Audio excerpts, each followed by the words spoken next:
इनको इनके सेल में डाल दो।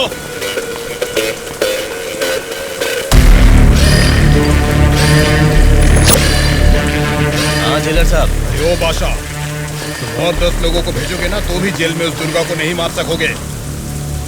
क्या हुआ जेलर साहब? क्या हुआ है? तुमने जिन 10 लोगों को भेजा उन्हें उसने कुत्ते की तरह पीटा। मुझे तो लगता नहीं है उनमें से एक भी जिंदा बचेगा। आइंदा जेल के अंदर ऐसी बचकानी हरकत मत करना। जेल के बाहर ही निपटाओ। प्लानिंग जेल के बाहर करो। रखो फोन।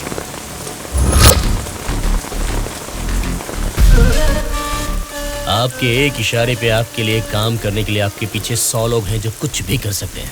उनको ठुकरा के इतनी भारी बारिश में अगर आप मुझे ढूंढते हुए आए हैं तो मैं समझ सकता हूँ मैटर कितना सीरियस है। बोलिए बादशाह आपके लिए क्या कर सकता है? राज्य भर में जीतने वाले उन इंडिपेंडेंट कैंडिडेट्स के ऊपर हमें जल्द से जल्द ग्राउंड लेवल पर काम शुरू करना होगा। विपक्षी पार्टी कोशिश करे उससे पहले हमें ही उनको खरीदने की कोशिश करनी है।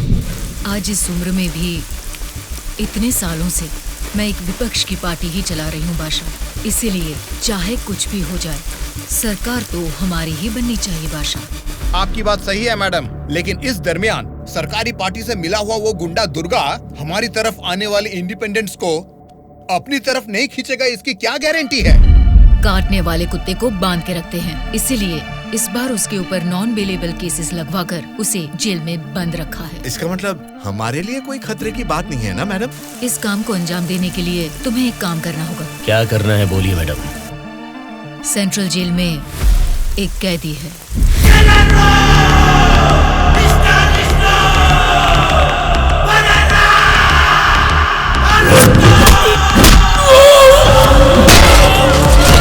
आठ 10 आदमियों को जेल भेजकर उसे मरवाना होगा। नाम क्या है उसका? दुर्गा।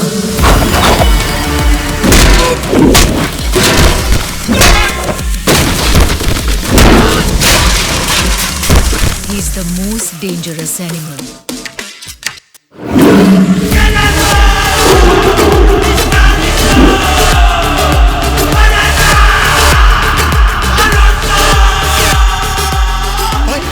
हमारी कोई मार रहा है।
उसे मुझ पे छोड़ दीजिए मैडम, मैं देख लूंगा। ये जेल है, कोई पबजी खेलने का ग्राउंड वाउंड नहीं, समझ गया? बोल क्यों नहीं रहा है? क्यों मारा उन लोगों को? नजरें नीची करो। कायदे में रहोगे तो फायदे में रहोगे मुन्ना, नहीं तो मेरे बारे में तुम जानता नहीं हो, सीधे तिहाड़ जेल में फेंक दूंगा। ए, तुम लोग क्या देख रहे हो? इसे ले जाके सेल में डाल दो। जेलर साहब। क्या हुआ बादशाह, बात क्या है? मैं अपने 10 छोकरों को आपके जेल भेज रहा हूँ। इस बार किसे टपकाना है? दुर्गा नाम है उसका। दुर्गा बोले तो वो सरकारी पार्टी का आदमी है ना? हाँ साहब, वही है। उसको उड़ाने के लिए अपोजिशन वालों से कितना लिया है और उसमें मेरा कमीशन कितना है? हमेशा की तरह आपके अकाउंट में ट्रांसफर हो जाएगा। स्टेट में इस बार भी हमारी सत्ता आने वाली है, इसलिए कल मेरे फार्म हाउस पर आप सबके लिए एक पार्टी रखी है। Hello sir, CM sir. Central jail से जेलर मधुसूदन बोल रहा हूँ सर। आपको एक खास बात बताने के लिए ही मैंने फोन किया। क्या बात है, बोलो। जेल में आए हुए आपके लोगों को मारने के लिए अपोजिशन वालों ने सुपारी दिया है सर। अगर आपको आपके लोगों की जरूरत नहीं है तो मैं बीच में नहीं आऊंगा, लेकिन अगर आपको इनकी जरूरत अभी भी है तो अपनी जान पर खेलकर भी मैं उन्हें बचा लूंगा। अब आप बताइए, आप किन लोगों को मैं बचा लूं या फिर उनके हवाले छोड़ दूं? मुझे जरा 10 मिनट का टाइम दीजिए। ठीक है सर, मैं आपके कॉल का इंतजार करूंगा।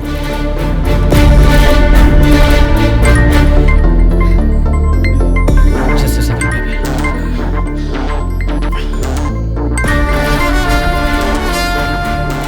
हेलो मामा, बोलिए। जेल में दुर्गा को उड़ाने के लिए ऑपोजिशन वाले प्लान कर रहे हैं। वो अभी भी हमारे लिए कोई काम का है क्या? अरे मामा, अब पूरा काम उसी के हाथ में है मामा। अगर हाथ पर हाथ धरे बैठे रहे तो वो पार्टी फिर से सत्ता में आ जाएगी, तो फिर वो हमारे किस काम का रहेगा? इस बार जैसा आप सोच रहे हैं, सत्ता हमारे हाथ में नहीं है मामा। 70% उन्हीं के फेवर में है। ये बात तुझे कैसे पता? इलेक्शन सर्वे रिपोर्ट्स में वो हमसे ज्यादा स्ट्रॉन्ग है मामा। अगर वोट्स काउंटिंग में भी वो हमसे आगे निकले तो हमें कुछ और एमएलएस की जरूरत पड़ेगी मामा। अब उनको धमका के डरा के हमारी पार्टी में लाने के लिए हमारे लिए दुर्गा ही लास्ट ऑप्शन है मामा। And he is the most powerful weapon we have today. और हमारे धंधे में तो गधे को भी बाप बनाना पड़ता है। और हमें अगर गवर्नमेंट फॉर्म करना है तो किसी भी हाल में हमें दुर्गा चाहिए मामा। इलेक्शन रिजल्ट जब तक डिक्लेयर नहीं होते, जेल में मेरे आदमी का बाल भी बांका नहीं होना चाहिए। वो सब आप मुझ पर छोड़ दीजिए, मैं देख लूंगा। लेकिन आपके आदमियों को प्रोटेक्ट करना है तो बहुत बड़ा अमाउंट खर्च हो सकता है सर। वो मैं देख लूंगा। सर, मेरा एक छोटा सा डाउट है सर। क्या डाउट है? आपने दुर्गा को मरवाने के लिए पैसे लिए थे ना, अब बचाने के लिए पैसे ले रहे हैं। ये बात मेरे पल्ले नहीं पड़ी सर, मुझे थोड़ा कंफ्यूजन हो रहा है। पागल कहीं। इसी को अंग्रेजी में पॉलिटिक्स बोलते हैं और हमारी भाषा में बोलते हैं राजनीति, समझे?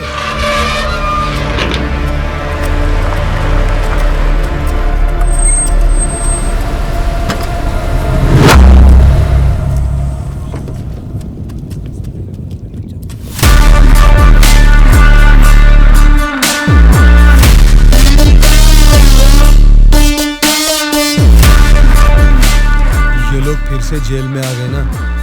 अब लगता है जेल में कोई बड़ा कांड होने वाला है।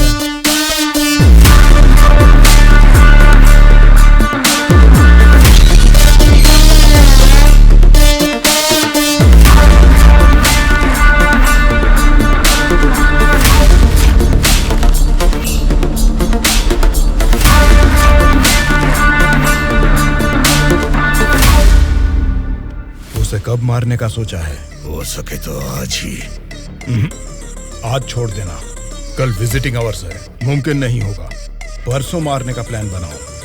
ठीक है फिर, लेकिन एक बात अच्छी तरह से समझ लो, दुर्गा को मारने के लिए मैं तुम लोगों को आधे घंटे का टाइम दे सकता हूँ। आधे घंटे में ही काम निपटाना होगा, और अगर नहीं मार सके तो उसे दोबारा मारने का मौका नहीं मिलेगा। जाओ।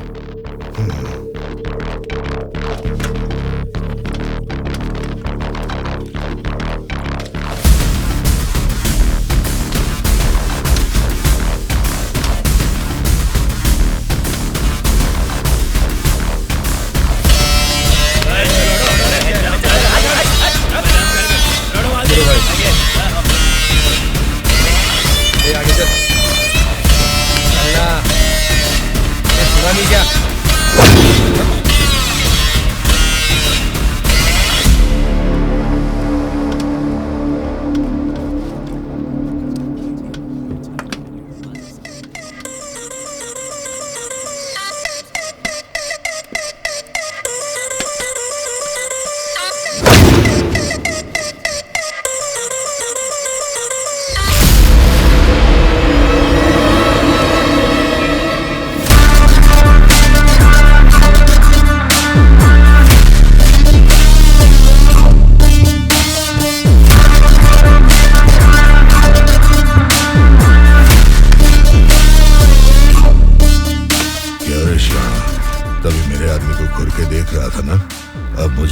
मुझे भी देख ले एक बार।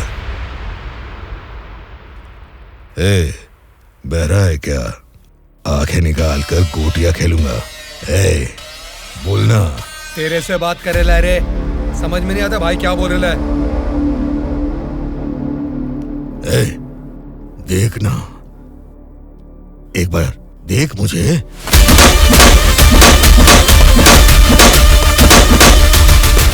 मेरे बारे में तुम जानता नहीं हो, सीधे तिहाड़ जेल में फेंक दूंगा।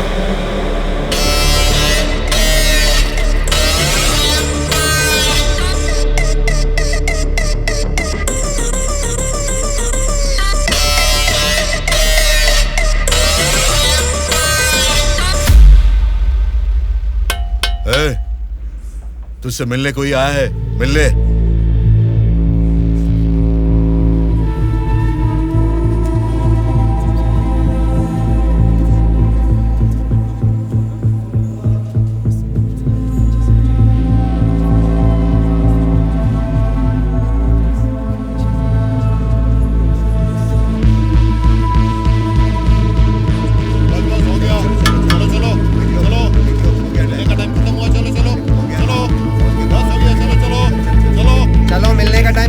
चलो निकलो यहाँ से, चलो टाइम हो गया।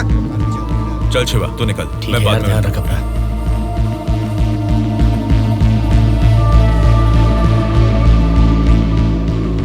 शिवा, भावना कैसी है? देखा, अभी याद आई ना तुझे उसकी? मुझे लगा तू भूल गया था।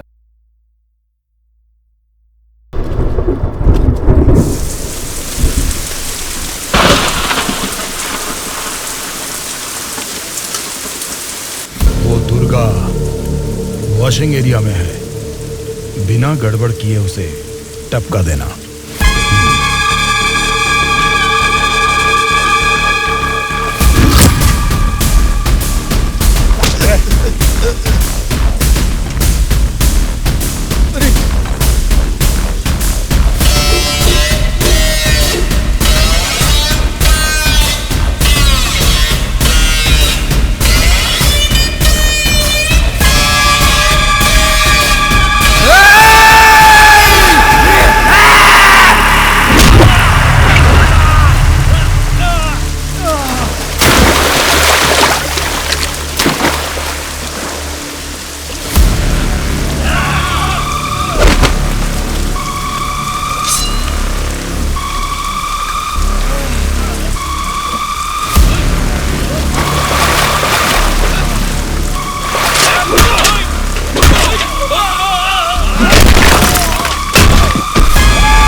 इनको इनके सेल में डाल दो।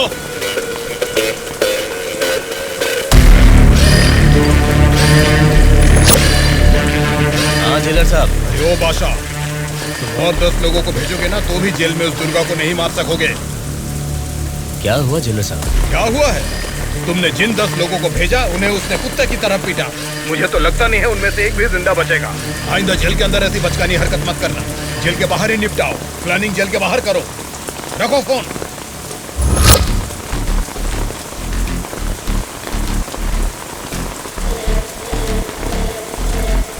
आपने जो यकीन मेरे ऊपर किया था,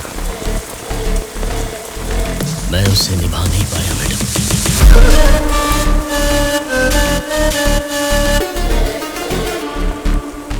आप ये गन लीजिए मैडम। इस गन से मुझे अभी इसी वक्त यहीं पे मार दीजिए, नहीं तो मुझे एक और मौका दीजिए। मैं खुद जेल में जाकर उस दुर्गा को मारूंगा।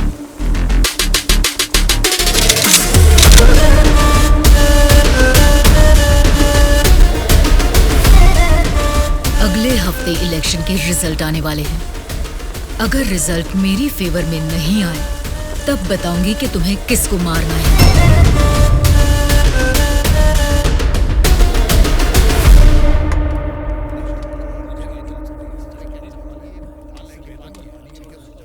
मेरा नाम दुर्गा है। सूर्या। कल मुझे बचाने के लिए थैंक्स।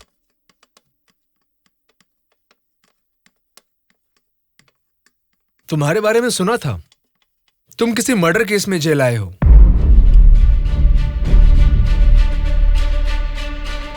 सूर्या, अगर तुम मेरे साथ काम करना चाहते हो तो कहो, मैं तुम्हें इस जेल से बाहर निकाल सकता हूँ और तुम्हारे ऊपर जितने केसेस हैं वो सब मिटा सकता हूँ। वो कैसे? मेरी सरकार में अच्छी जान पहचान है। अगर तुम हमारे साथ काम करना चाहते हो तो कहो, हमारी पार्टी सत्ता में आते ही तुम्हारे ऊपर से सारे केसेस हटवा दूंगा। तुम सच में मेरे ऊपर से वो केस निकलवा दोगे तो मैं तुम्हारे साथ मिलकर कुछ भी करने के लिए रेडी हूं। तो आज से हम दोनों फ्रेंड्स।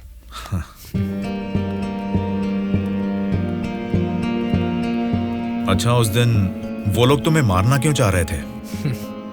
ऑपोजिशन वाले तो मुझे कई दिनों से मारने की कोशिश कर रहे थे, क्योंकि उन्हें इस बार जेल में मौका मिल गया, इसीलिए वो मुझे मारने आ गए।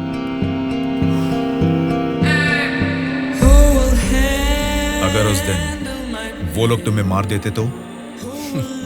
क्या होता? जेल में तुम्हारे जैसे अच्छे फ्रेंड को खो देता।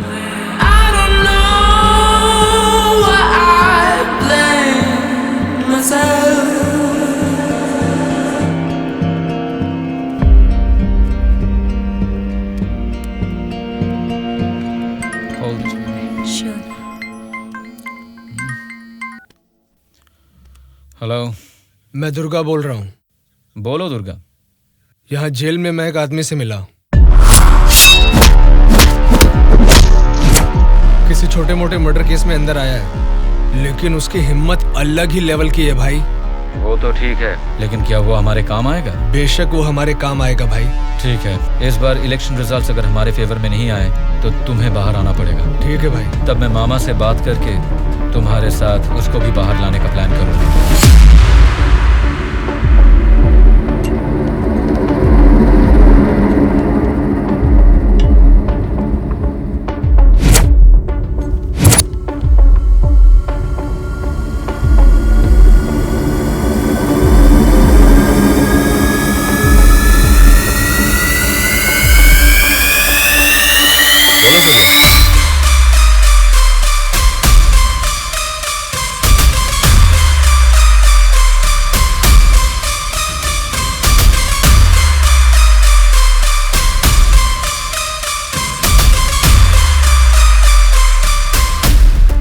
देखो सूर्या, ये सोसाइटी नहीं बदलेगी, ना ही जनता।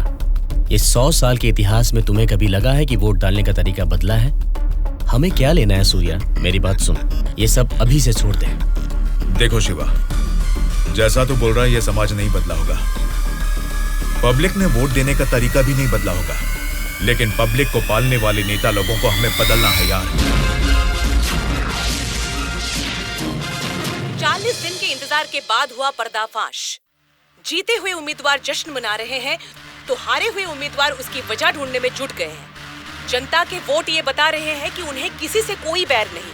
दोनों मेजर पार्टियों को इलेक्शन में लगभग एक समान वोट मिले हैं। राज्य के पूरे 120 असेंबली सीटों में से सरकारी पार्टी को 48 सीट मिले हैं, वहीं ऑपोजिशन पार्टी को 52 सीट मिले हैं। बाकी 20 सीटें इंडिपेंडेंट एमएलएस को मिले हैं और वो ही तय करेंगे कि राज्य में सरकार किस पार्टी की बनेगी। अब उनमें से कितने लोग कौन सी पार्टी को समर्थन करेंगे, राज्य की सत्ता कौन सी पार्टी को जाएगी, ये सब जानने के लिए शक्ति परीक्षण होने तक सबको इंतजार करना ये क्या है सर? इस बार ऐसे कैसे हो गया? अब हम क्या करेंगे सर? इस बार भी गवर्नमेंट हमारी ही बनेगी।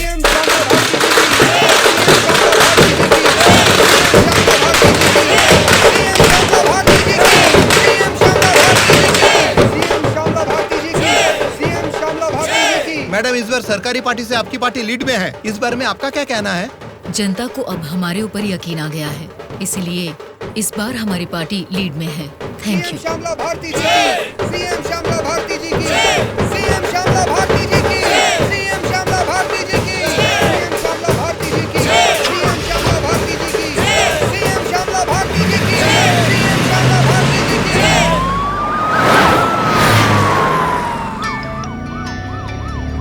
मैडम, सीएम राम मोहन राव जी का फोन आया है। बोलिए एक्स सीएम राम मोहन राव जी, कैसे लगे आपको इस बार के इलेक्शन के नतीजे? इस बार 4 सीट आपको ज्यादा मिली है, ऐसा सोचकर ये मत समझिए कि जीत आपकी हुई है। मिस श्यामला भारती जी, आपको सरकार बनाने के लिए आपकी पार्टी का और 10 एमएलए की जरूरत है।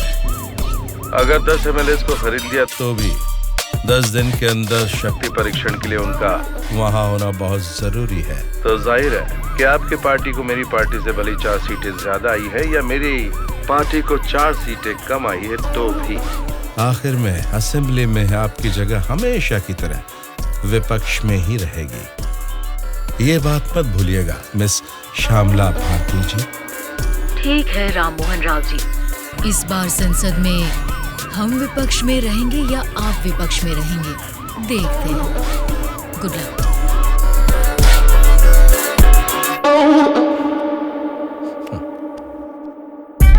ये जानते हुए कि हमारी पार्टी लीड में है, ये राम मोहन राव कॉन्फिडेंटली कह रहा है कि हमारी पार्टी जीत नहीं सकती। इससे ये साफ पता चलता है कि हमारी पीठ पीछे साजिश हो रही है। हम एक लीडिंग पार्टी है, हमें हमारी पार्टी को सत्ता में लाने के लिए उन 20 इंडिपेंडेंट्स को हमारी पार्टी में लाने का कोई न कोई तरीका ढूंढना होगा। हमें उन 20 लोगों को जल्द खरीदना होगा मैडम, और उसका केवल एक ही रास्ता है। कौन सा रास्ता? अनंतगिरी में 20 साल से ना हारने वाले कल्याण प्रसाद को हमें सबसे पहले खरीदना होगा मैडम। उसी को क्यों? वही किंग मेकर है मैडम। जितने भी 20 इंडिपेंडेंट उम्मीदवार है वो सब उसी के हाथ में रहते हैं। तो फिर जल्द से जल्द बुलवाइए उसे। कल्याण प्रसाद को फोन करके कहो कि तुरंत मेरे फार्म हाउस पर आकर मुझसे मिले। ओके? ठीक है सर।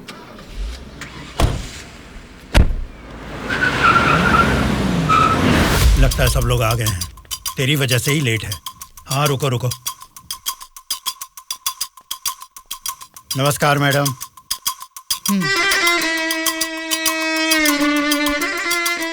मैडम, डायरेक्टली पॉइंट पर बात करेंगे, इससे दोनों का टाइम बचेगा।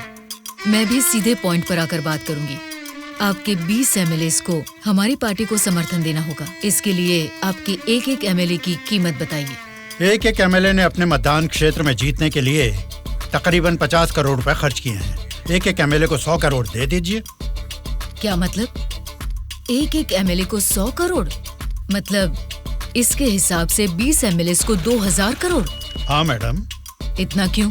मार्केट में आजकल रेट बहुत बढ़ गए मैडम। एक जमाने में खाना पकाने का तेल 100 रुपए लीटर मिलता था और अब 230 रुपए हो गया है। फिर भी लोग खरीद रहे हैं ना। वैसे जनता के बारे में हम कुछ सोच रहे हैं क्या? नहीं ना। इसीलिए जैसे चीजों के दाम बढ़ गए हैं, वोटर्स ने भी अपने रेट बढ़ा दिए हैं मैडम। एक टाइम पे 1000 रुपए में मिलने वाले वोट अब 5000 में मिलते हैं। यहाँ कोई भी कैंडिडेट को देख के वोट नहीं डालता मैडम, वो वोट डालता है कैश देखकर ही। मतलब आपके एमएलए को हमारी पार्टी को समर्थन देना है तो आपको 2000 करोड़ देने होंगे, सही कहा? 2000 करोड़ नहीं मैडम। तो फिर? 2500 करोड़। मतलब 2500 करोड़ रुपए। यस।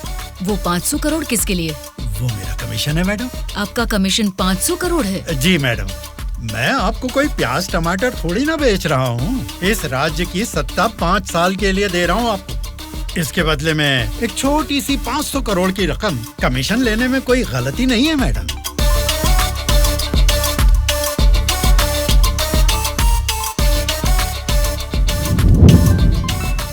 सत्ताधारी पार्टी का फोन। अगर मेरा प्रपोजल आपको जमता है तो फोन काट दूंगा, और नहीं तो इस बार फिर से उन्हीं की सरकार बनेगी। सोच लीजिए। सर, कल्याण प्रसाद जी मेरा कॉल कट कर रहे हैं सर। फिर से ट्राई करो। Okay sir.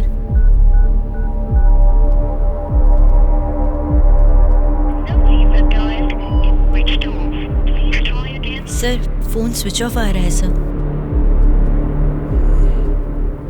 ठीक है, उसे वॉइस मैसेज भेज दो। Okay sure sir. आपने 2500 करोड़ मांगे जो मैं दे रही हूँ। कोई गलती नहीं होनी चाहिए। शक्ति परीक्षण वाले दिन हमारे 20 एमएलए आपके पीछे दुम हिलाते हुए चलेंगे। आप जहाँ साइन करवाएंगी वहाँ करेंगे।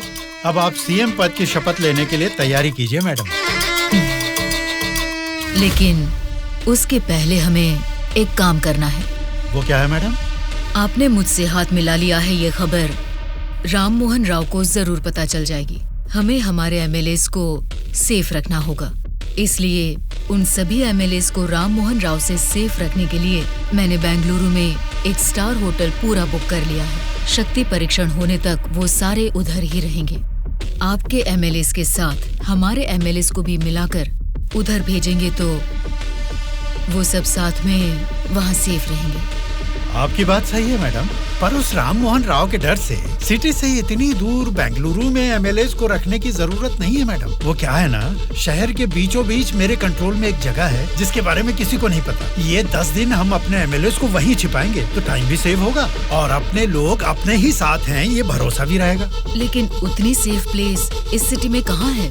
सॉरी मैडम, शक्ति परीक्षण होने तक उस जगह के बारे में मैं आपको भी नहीं बताऊंगा। ठीक है, फिर आपके एमएलएस के साथ हमारे एमएलएस को भी आपकी बताई हुई जगह पर भेजूंगी।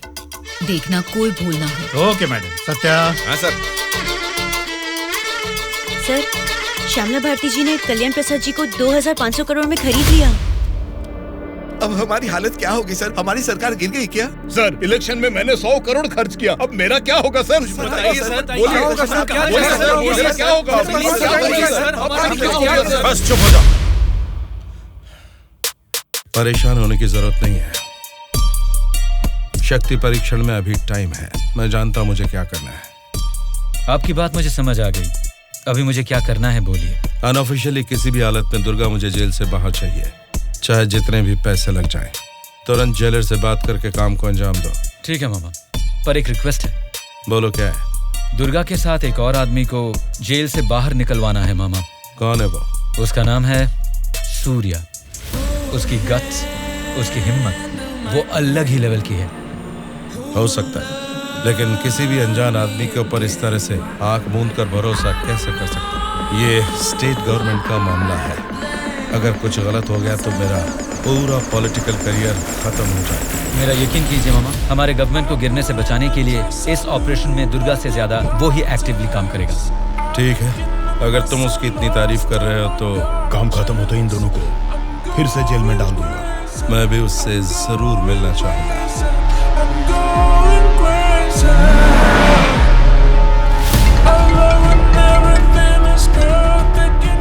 हेलो मैडम, मुझे आपको एक इन्फॉर्मेशन देनी है। हाँ बोलिए। जेल से दुर्गा भाग गया है। अपने एमएलएस को संभालिए।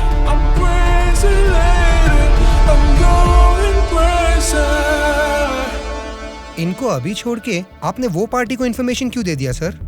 वो लोग आपस में लड़के मरेंगे तो ही ना हम जैसे लोग सेफ रहेंगे।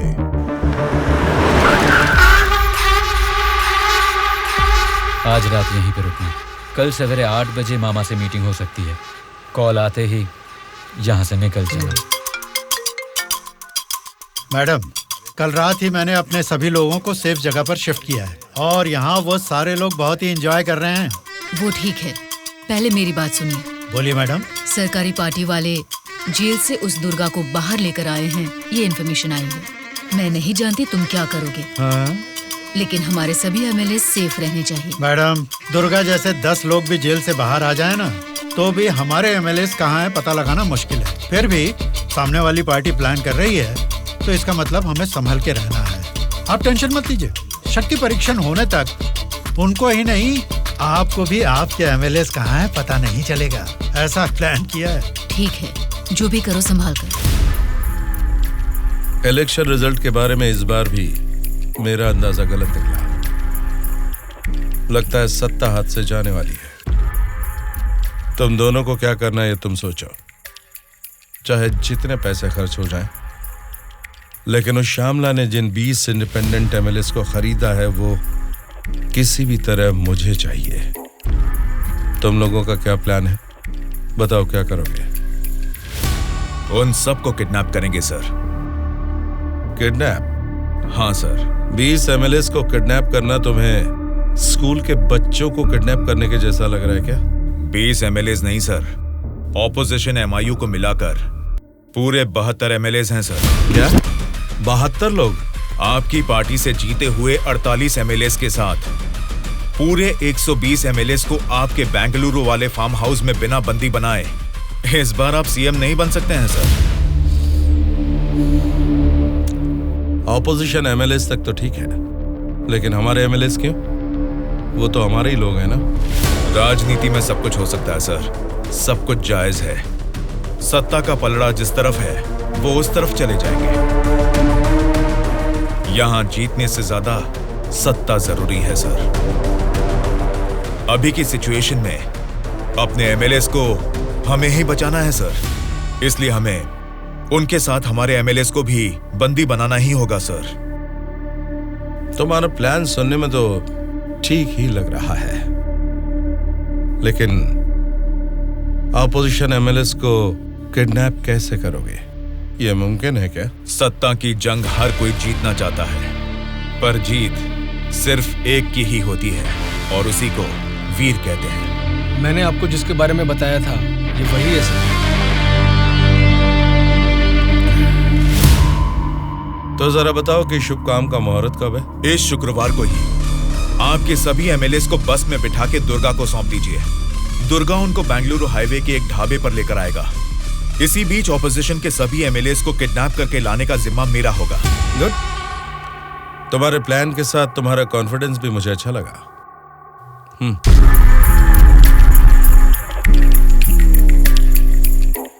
इस बैग में 2 करोड़ है, इसे सिर्फ एडवांस ही समझो। जैसा सोचा है, अगर काम वैसा ही हुआ तो तुम्हारे ऊपर जितने भी केस हैं उनको हटाने के साथ ही इस तरह के कई बैग्स तुम्हें मिलेंगे। इस बार भी आप ही सीएम पद की शपथ लेंगे, उसके लिए तैयार रहिए।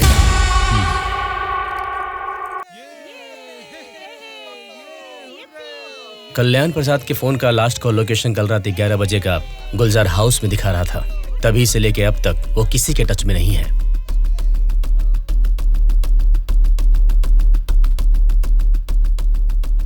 तो फिर वो पक्का गुलजार हाउस में ही है। हाँ बोलो।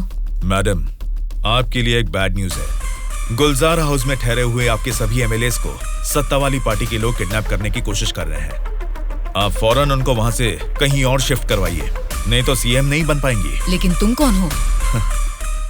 आपका हितैषी हूं।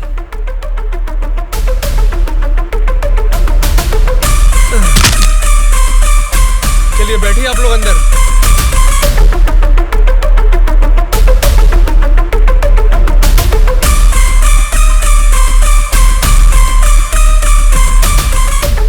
बोलिए मैडम।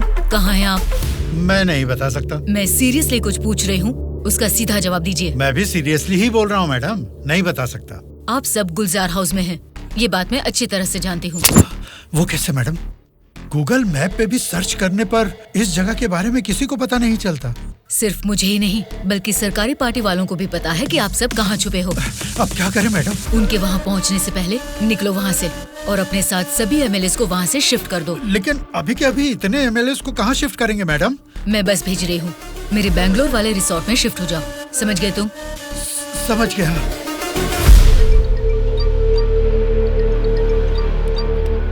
जी मैडम। बादशाह, तुम्हें मेरा एक काम करना होगा। बोलिए मैडम। हमारे सभी एमएलएस को हम अर्जेंटली एक बस से बैंगलोर रिसोर्ट में शिफ्ट कर रहे हैं। हमारी बस सेफली बैंगलोर पहुंचे तब तक तुम्हें उसे फॉलो करना है। ठीक है मैडम। तुरंत अपने आदमियों के साथ बैंगलोर हाईवे पर वेट करो। Okay madam.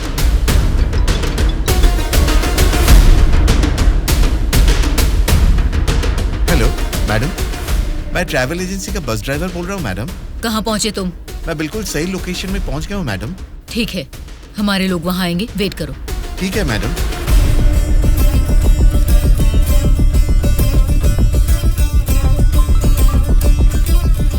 हाँ बोलिए मैडम। बस आ गई है, आप सब तुरंत वहाँ से निकल जाइए। ठीक है मैडम। बस आ गई है, चलिए सब लोग बस में बैठिए।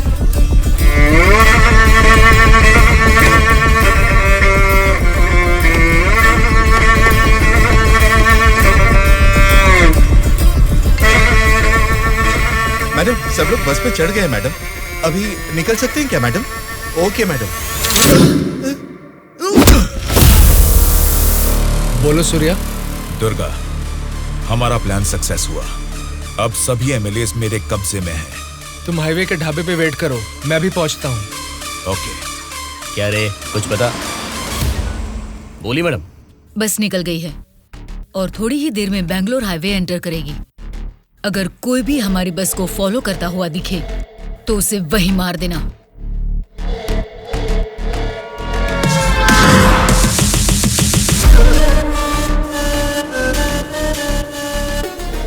मैडम, हमारे एमएलएस की बस अभी सामने से क्रॉस हो गई है। तुम ध्यान से हमारी बस को फॉलो करना, ठीक है?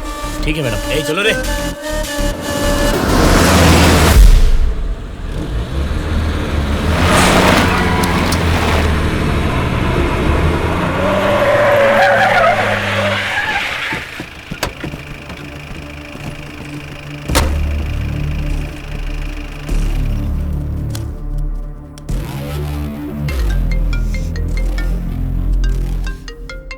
बोलो बादशाह। हाँ मैडम, अभी हमारी बस हाईवे के बाजू में एक ढाबा के पास रुकी हुई है।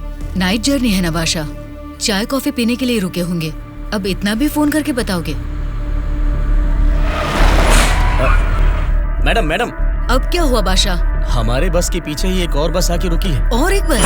हाँ मैडम, देखने में तो सरकारी पार्टी की एमएलए की बस लग रही है। क्या सरकारी पार्टी के एमएलए की बस? हाँ मैडम, पक्का उन्हीं लोगों की बस है मैडम। सच में? लेकिन उनकी बस वहाँ क्यों आई है? पता नहीं चल रहा मैडम। जैसे हम अपने एमएलएज को बैंगलोर भेज रहे हैं, वैसे ही वो अपने एमएलएज को शायद किसी सेफ जगह पर भेज रहे होंगे। हो सकता है, फिर भी दोनों बस एक ही जगह पर एक ही समय पर ये कैसे हो सकता है? तुम एक काम करो बादशाह, हमारे एमएलएज की बस वहाँ से सुरक्षित निकल जाए, तब तक उनकी बस पर तुम कड़ी नजर रखना। ठीक है मैडम।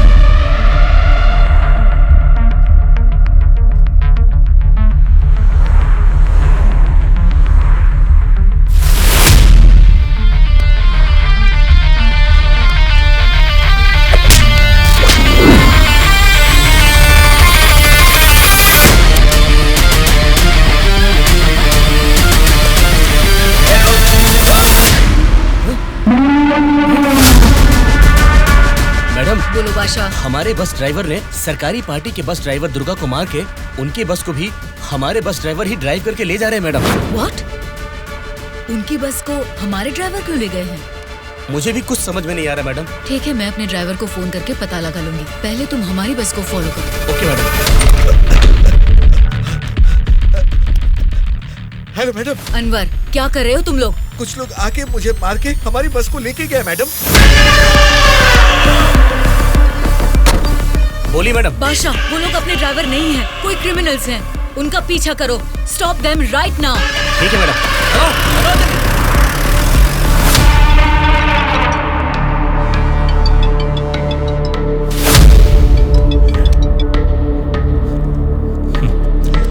बोलिए श्यामला जी, इस वक्त कैसे याद किया? बड़े रिलैक्स्ड मूड में लग रहे हैं आप। एक शॉकिंग न्यूज सुनाऊं आपको? बताइए, क्या है वो? अभी तक मैंने सोचा कि संसद में आपके और मेरे बीच में स्पर्धा है, लेकिन हमारी इस स्पर्धा में किसी तीसरे ने एंट्री ली है। उसने क्या किया है अगर ये आपको बताऊंगी तो बहुत बड़ा झटका लगेगा। वो तीसरा कौन है और उसने क्या किया है ये आप बताएंगी, तभी तो पता चलेगा कि मुझे बड़ा झटका लगेगा या नहीं। जेल में से आपने एक जानवर को बाहर निकलवाया मिस्टर राव। उस जानवर को मारकर उस तीसरे ने हमारे एमएलएस के साथ आपके एमएलएस को भी किडनैप करके वहाँ से भाग गया है मिस्टर राव। अगर मुझे पता चला कि उस तीसरे और आपके बीच में कुछ कनेक्शन है तो मेरी एक बात याद रखना, आपका पॉलिटिकल करियर मैं पूरी तरह से बर्बाद कर दूंगी मिस्टर राम मोहन राव।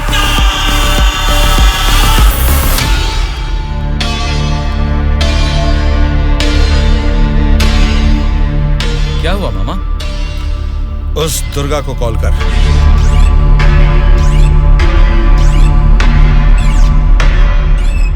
वो फोन नहीं उठा रहा है। उसके फ्रेंड को कॉल कर।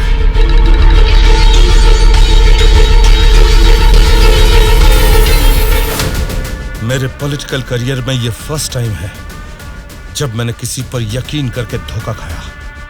बोल कौन है रे तू? बोला था ना, ये सत्ता की जंग हर कोई जीतना चाहता है, लेकिन किसी एक को ही जीत मिलती है, उसी को वीर कहते हैं। अब वो जंग शुरू हो चुकी है। वीर कौन है और वो जंग किस मकसद से कर रहा है, आगे आगे तुमको सब समझ में आएगा। तब तक के लिए wait and C.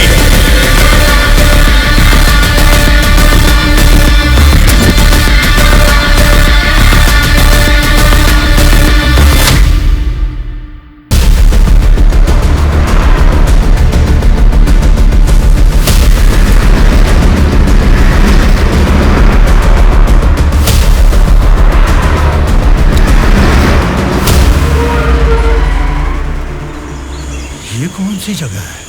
Bengaluru resort बोले थे, गलती से किसी और रूट में तो नहीं आ गए? घना जंगल लग रहा है ये तो।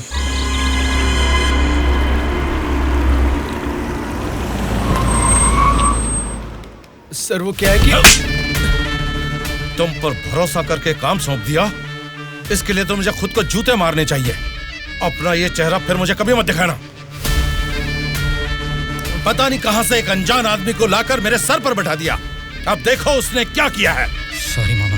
मर जाओ जाकर। उस डीजीपी को फोन करके फार्म हाउस में आने के लिए कहो। ओके मामा। क्या रे, हमारी पार्टी ज्वाइन करने के लिए इस जंगल में आ गए तुम लोग? अरे जब लीड में हम हैं तो तुम्हारी पार्टी में आने की नौबत क्यों आएगी हमें? लीड में हम हैं बोलकर तुम सब लोग हमारी पार्टी में आ गए। देख लो, कुछ अकल है कि नहीं? खाली लीड नहीं, जीतने वाली भी अपनी ही पार्टी है। रुक जाओ, क्या है ये? इतना शोर कर रहे हो? आपस में लड़के कुछ नहीं मिलने वाला। हमें कुछ भी बोलिए, लेकिन हमारी पार्टी को कुछ मत बोलना। समझ गए? जरा सामने आओ और अपनी पार्टी की ताकत दिखाओ। हमारी पार्टी का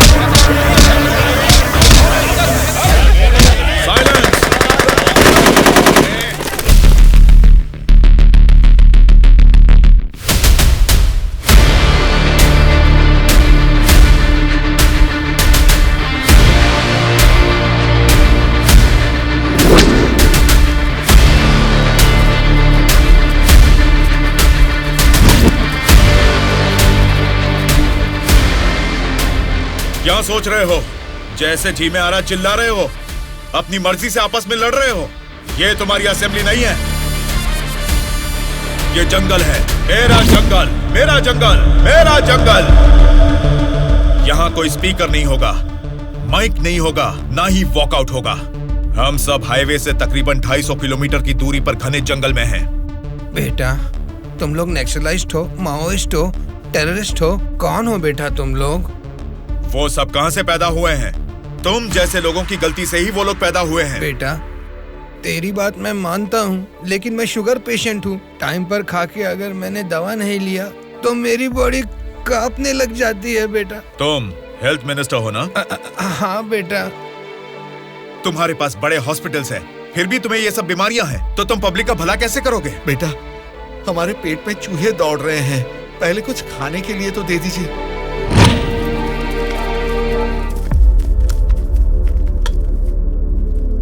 ये क्या खाना है? ये तो जेल के खाने से भी बदतर है। क्यों रे?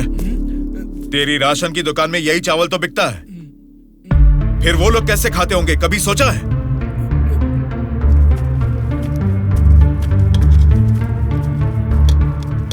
बस बेटा बस, चावल खाने में कमी ही करनी चाहिए, ज्यादा नहीं खाना चाहिए। अच्छा, तो फिर इतनी जायदाद कैसे बना ली? उसमें भी तो कमी कर सकते थे, पर उसमें तो करोगे नहीं।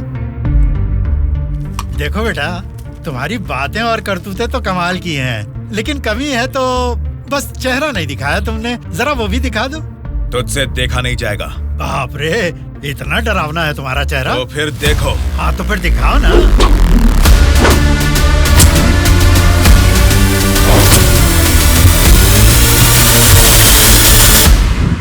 हमारी जिंदगी को लक्ष्य देता है ये महाविद्यालय, हमारे भविष्य को भी रचता है ये विद्यालय। स्वामी विवेकानंद ने कहा था कि देश का भविष्य युवा पीढ़ी के हाथों में है, लेकिन युवा होने के नाते हम क्या कर रहे हैं? देश के भविष्य से मुझे क्या करना है, ऐसा बोलकर हम खुद ही को स्वार्थी बनाते जा रहे हैं। मतलब हमारा पढ़ाई करना, नौकरी करना स्वार्थ है क्या? प्रॉब्लम पढ़ाई के बारे में या जॉब के बारे में नहीं है बेटा, तो फिर देश के भविष्य के बारे में ना सोचना ही प्रॉब्लम है। इसीलिए तो हर 5 साल में हम वोटिंग करके नेता लोगों को चुनते हैं, ये सब काम तो उनका है। वही तो हम लोगों की गलती है, वोट देते हैं और भूल जाते हैं। एक स्टूडेंट की हैसियत से फैसला करना आपके हाथ में नहीं है, लेकिन बेहतर समाज का निर्माण करने का सामर्थ्य आप में है।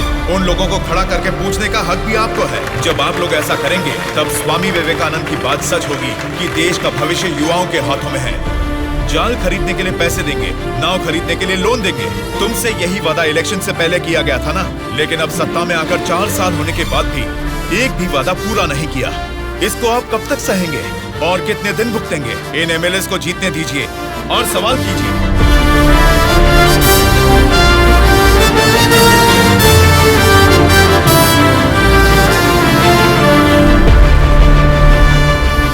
18 साल की उम्र होने के बाद ही हमारे देश में मतदान का हक क्यों दिया जाता है जानते हो? ताकि हम एक सही नेता को चुन सके। लेकिन हम क्या कर रहे हैं? हम बिना सोचे समझे और उनसे पैसे लेकर वोट डाल रहे हैं। अगर ऐसा ही चलता रहा तो कल को आपके बच्चे और फिर उनके बच्चे, हर किसी को इसी तरह की परेशानी होगी। हमें अब बिना सोचे समझे और पैसे लेकर वोट डालने की इस प्रथा को खत्म करना ही होगा। और अगर हमने ऐसा नहीं किया तो सबका नाश निश्चित है। आने वाली पीढ़ी को हम ये बताएंगे कि वोट की जो ताकत है उससे सरकार बदल सकते हैं। जनता की सच्चाई। स्टूडेंट सर, आजकल जनता के सामने समाज के बदलाव की बातें करते रहते हैं सर। आजकल ये फैशन हो गया है सर। ठीक है। हाँ? उसके भाषण की वजह से अपनी इमेज डैमेज नहीं होनी चाहिए। सर, हमें उनकी परवाह नहीं करनी चाहिए, वो लोग कुछ प्रॉब्लम नहीं करेंगे सर। अपने किसी आदमी को बोलो इन पर जरा नजर बनाए रखे। Okay sir. दिल्ली से आते ही इनके बारे में कुछ करेंगे। क्या बताऊं बेटा, इस गांव की समस्या वैसे की वैसी ही है। हमारी समस्याओं को सुनने के लिए कोई वार्ड मेंबर नहीं आता है। सरपंच को तो दिखा ही नहीं, कॉर्पोरेटर काम नहीं करता, और एमएलए के लिए क्या बताऊं, 4 साल पहले हमने उनको जिताया, वो तो ऐसे गायब हुए जैसे गधे के सर से सिंह। उनसे मिलने जाओ तो लात मार के भगा देते हैं।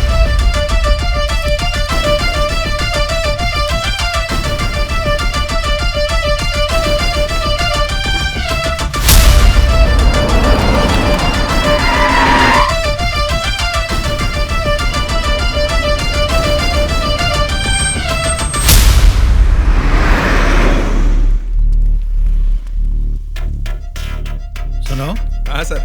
हम बगल वाली स्टेट में गए थे ना? हाँ सर। तो ये यूएस गए थे, ऐसा फ्लेक्सी क्यों लगा है? हाँ सर। चलो लगे रहने दो सर। फोटो अच्छी है। लगाया किसने इसको? और कौन सर, वो स्टूडेंट्स ही हैं।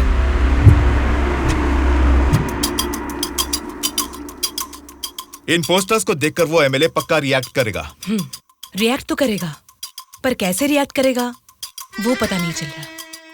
जैसा भी रिएक्ट करें, कोई भी प्रॉब्लम आने तो हम सबका सामना कर लेंगे साथ में। जैसा आपने सोचा वैसा नहीं होगा। शक्ल से तो पढ़े लिखे लगते हैं, पढ़ाई की है तो नौकरी, अच्छी नौकरी कर लेते। ऐसे पेस्ट लगा के पोस्टर लगाने की गंदी हरकतें क्यों कर रहे हैं आप लोग? ये पॉलिटिक्स के चक्कर में क्यों फंस रहे हैं? ये एक दलदल है, एक बार इसमें उतर गए ना तो फिर इससे बाहर नहीं निकल पाओगे। समझ गए ना? मतलब आपके नजर में वोटर की कोई वैल्यू नहीं? अरे बहुत सही कहा आपने। आपकी नजर में वोटर की बड़ी कीमत है, लेकिन हमें वोट की कीमत पता है। यही फर्क है आपकी और हमारी सोच में। एक बार वोट मिल गया ना, फिर वोटर को कौन पूछता है? 5 साल के लिए हम ही राजा, हम ही मंत्री। मतलब आपसे सवाल करने वाला कोई नहीं है क्या? अब तुम ही बताओ, जो लोग पैसा लेकर वोट डालते हैं उनको सवाल पूछने का अधिकार है? अभी जो भी हो रहा है वो इलेक्शन नहीं है, कलेक्शन है। हम वोट कलेक्ट करेंगे, वो पैसे कलेक्ट करेंगे।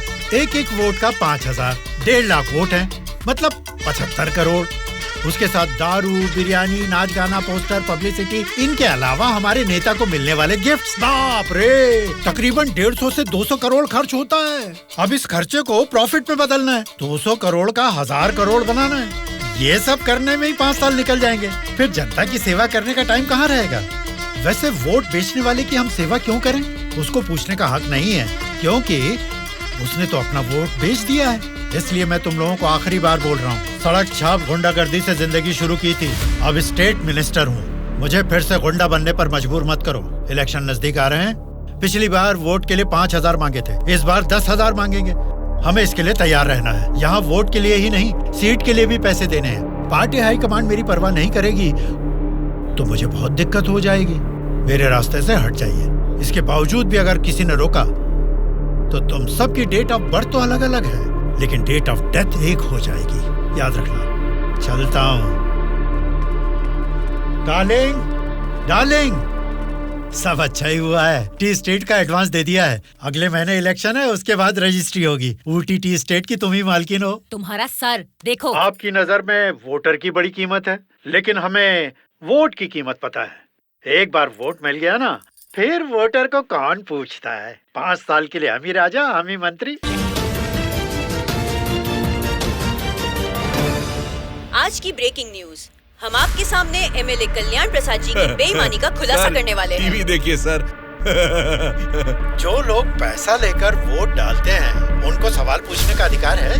अभी जो भी हो रहा है वो इलेक्शन नहीं है, कलेक्शन है। तो तुम सबकी डेट ऑफ बर्थ तो अलग अलग है, लेकिन डेट ऑफ डेथ एक हो जाएगी, याद रखना। खुद कल्याण प्रसाद जी के मुंह से ये बातें सुनने के बाद उन्हें मिनिस्टर के पद से ही नहीं, बल्कि पार्टी के हाई कमांड ने उन्हें पार्टी से भी सस्पेंड कर दिया है।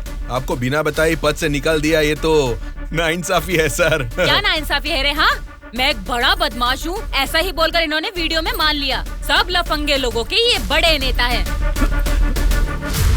लो खाओ, सब ठूसो। और काम भी क्या है? खाना और सोते रहना। और बचा ही क्या है? बाप रे बाप, कितने सपने दिखाए थे।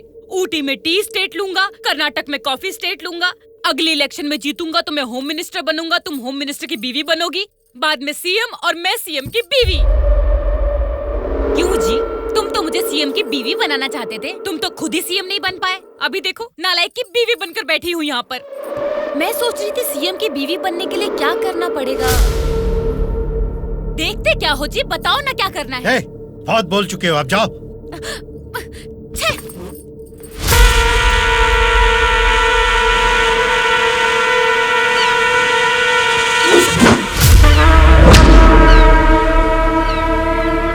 अरे क्या कर रहा है? निकाल उसे। माफ कीजिए सर, अपने लोग हैं, मछली पकड़ना सीख रहे हैं, गलती से आपके ऊपर गिर गया। आप जाइए सर।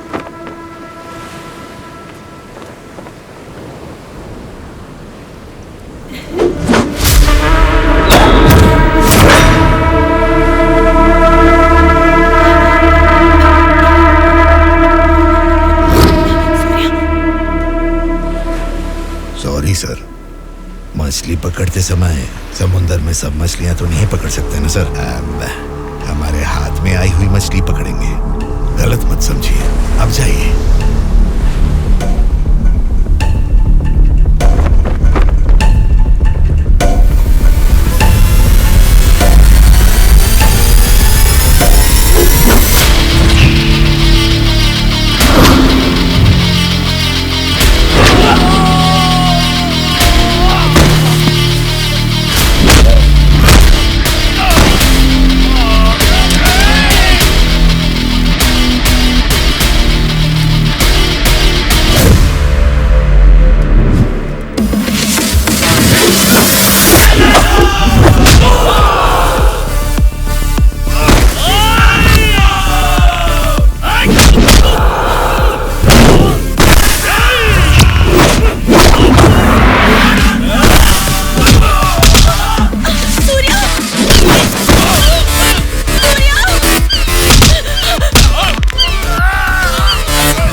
किसने तुम सबको भेजा है? बता, जल्दी बता।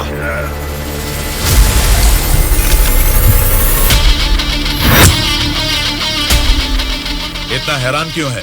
मरा हुआ आदमी तेरे सामने जिंदा कैसे खड़ा है, यही सोच रहा है ना तू? मुझे मारना तेरे बस की बात नहीं है, ना ही तेरे बाप से हो पाएगा। वोट देना हर एक का हक है, उसे पैसे देकर मत खरीदो। एमएलए एक रिप्रेजेंटेटिव होता है जो लोगों की समस्याओं को सरकार के पास लेकर जाता है, बल्कि ये नहीं कि वो उस क्षेत्र का राजा बनकर बैठे। जस्ट एक कर्मचारी है। तुम सब कुछ भूल गए हो, इसलिए याद दिलाने के लिए पोस्टर्स लगाए, लेकिन तुम तो समझ ही नहीं पाए। अब तक तो तुम्हें ही बदलने के बारे में सोचा था, इस चुनाव क्षेत्र के एमएलए को बदलने के बारे में नहीं। लेकिन अब बदलूंगा। अगले इलेक्शन में चुनाव के लिए रेडी हो जाओ। अब की बार कलेक्शन नहीं, इलेक्शन होगा।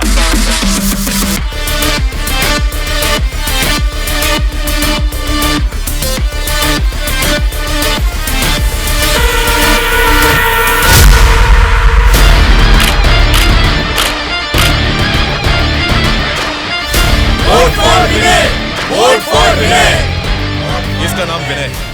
अब हमारे चुनाव क्षेत्र से इंडिपेंडेंट उम्मीदवार के रूप में कल्याण प्रसाद जी के सामने खड़ा हो रहा है। यही पैदा हुआ है, आपकी तकलीफें जानता है। पैसे देकर आपका वोट नहीं खरीदेगा, लेकिन आपके द्वारा डाले गए हर एक वोट को इंसाफ दिलाएगा। इसे जिताकर तुम सब जीतना चाहते हो, या फिर उस कल्याण प्रसाद को वोट डालकर अगले 5 साल के लिए गुलाम बनकर जीना चाहोगे?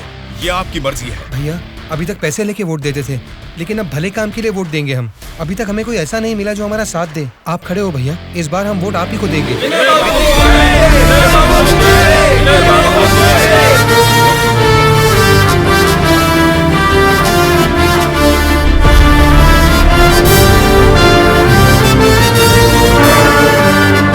ऐसा क्या?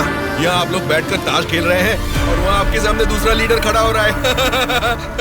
देखो, पैसे लेकर वोट डालने वाली जनता के रहते हैं, इनकी परवाह नहीं करनी है। आपका बोया हुआ पेड़ आपको ही छांव देगा। आपका डाला हुआ वोट भविष्य का फैसला करेगा। अब किसे वोट देना है, ये आप ही तय कीजिए।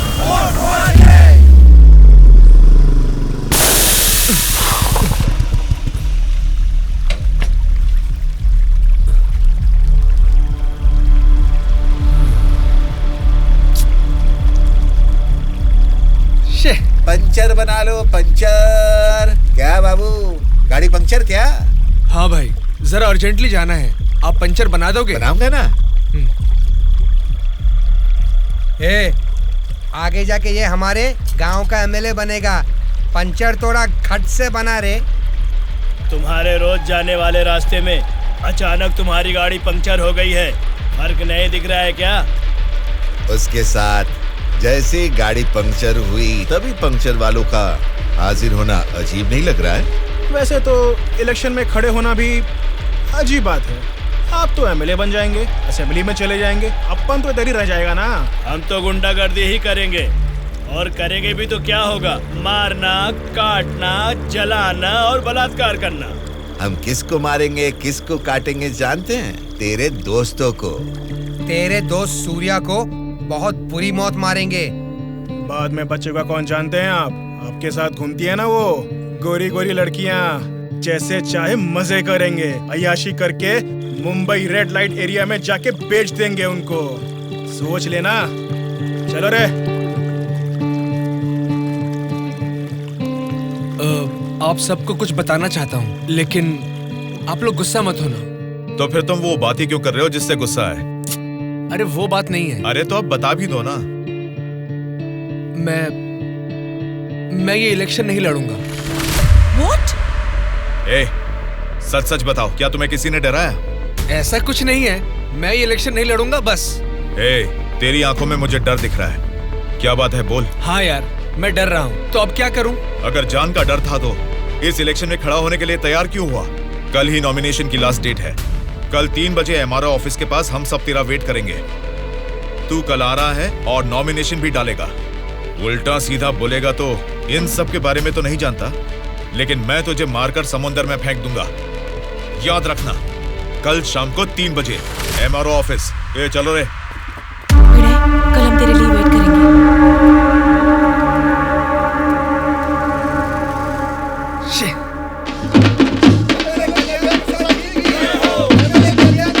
पता नहीं कहाँ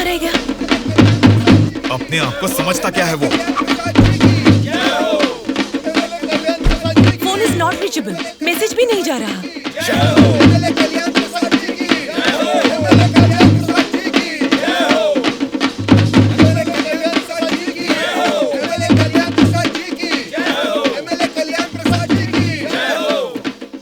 संभाल के रखना, बात के कार्यक्रम में काम आएंगे। नमस्कार वोटर महाराज, आपके अनमोल वोट आप मुझे ही देंगे ना? आप ही देंगे। अच्छा मुहूर्त निकलने से पहले नॉमिनेशन करके आता हूँ। नमस्ते।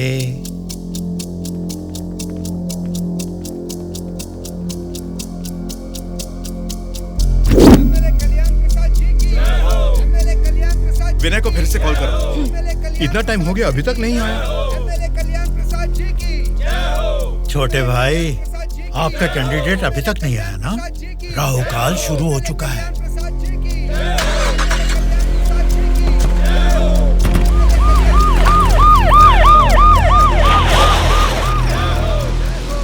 हम तुम्हें अरेस्ट करने आए हैं। हमें चलो बताते हैं।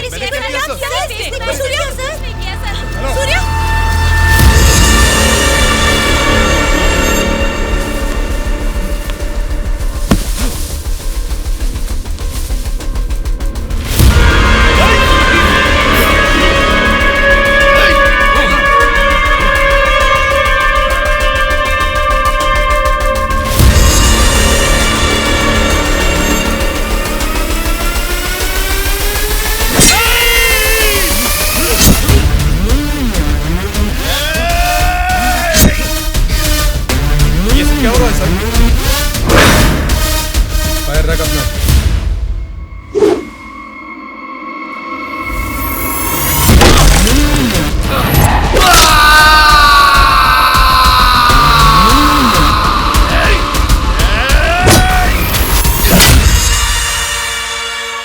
पकड़ रहे इसे।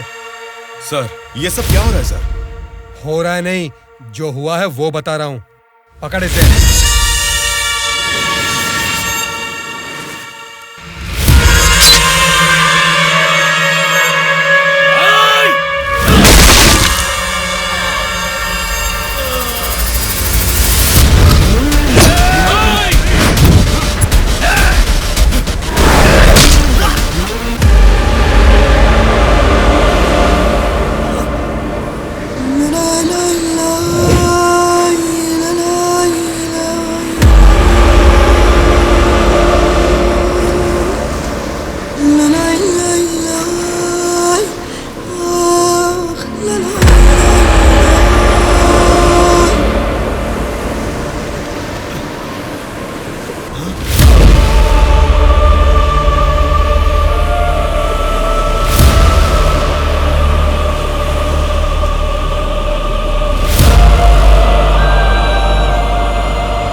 इंस्पेक्टर साहब, छोटे भाई से कुछ बात करनी है। Okay sir.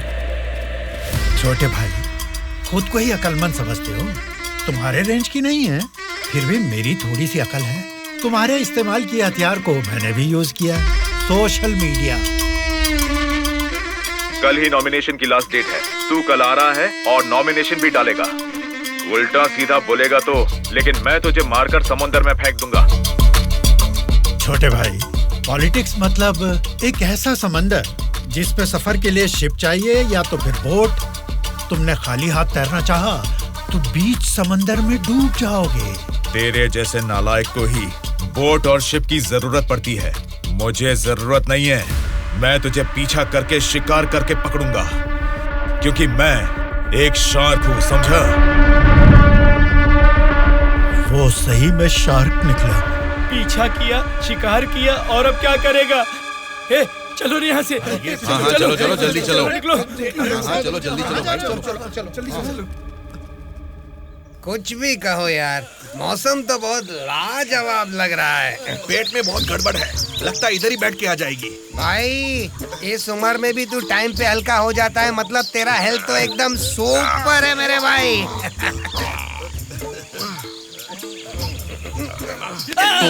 मेरा पेट गड़बड़ चल रहा है यार।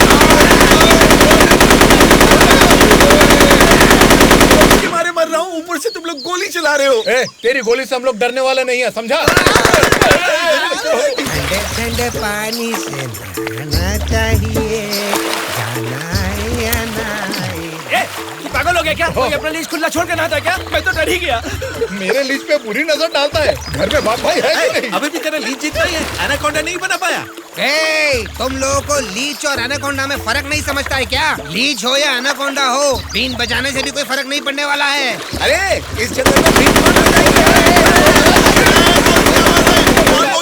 ठीक से नहाने भी नहीं देता है, ठीक से हल्का भी नहीं होने दिया, गोलियां पे गोलियां चलाया जा रहा है। ये क्या हाल हो गया हमारा? एक नहीं, दो नहीं, पूरे 120 एमएलएस को प्री प्लान तरीके से किडनैप करके ले गया है। मेरी समझ में नहीं आ रहा क्या करूं। ये सब मैंने किया है। ये बात अगर जनता या मीडिया को पता लगी तो इतने साल की मेहनत से बना मेरा पॉलिटिकल करियर बर्बाद हो जाएगा। आप फिक्र मत कीजिए सर, ये हम पर छोड़ दीजिए। किडनैपर से सारे एमएलएस को कैसे सुरक्षित लाना है ये मुझ पर छोड़ दीजिए। किरण सर, ध्रुवा कहाँ है पता करो और तुरंत मेरे ऑफिस में आने के लिए कहो, तुरंत। Okay sir. मैं चलता हूँ सर।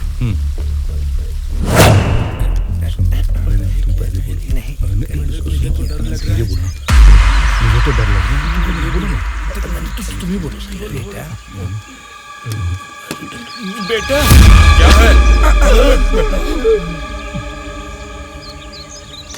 आपके बारे में सब कुछ पता चल गया बेटा। सच में नाइंसाफी हुई है। मैं सच बोल रहा हूँ, लेकिन गलती तो उसने की है। फिर हम लोगों को यहाँ लेकर क्यों आए हो बेटा? चाहिए तो उसको अकेले रख लो और हम लोगों को छोड़ दो बेटा। ठीक है, तुम लोग कह रहे हो तो मैं तुम्हें छोड़ दूंगा। उससे पहले मैं तुम सबसे 3 सवाल पूछूंगा। अगर तुमने सही जवाब दिया तो मैं तुम सबको आज ही छोड़ दूंगा। पहला सवाल, आप में से सनी लियोन को कितने लोग जानते हैं? क्यों नहीं जानते सर, वो तो मेरी पसंदीदा फिल्म स्टार हैं। उसे देखे बिना मुझे नींद ही नहीं आती, समझे? दूसरा सवाल, पूजा हेगड़े को कितने लोग जानते हैं? पूजा हेगड़े का मैं बहुत बड़ा फैन हूँ बेटा। एक चुम्मा, एक चुम्मा,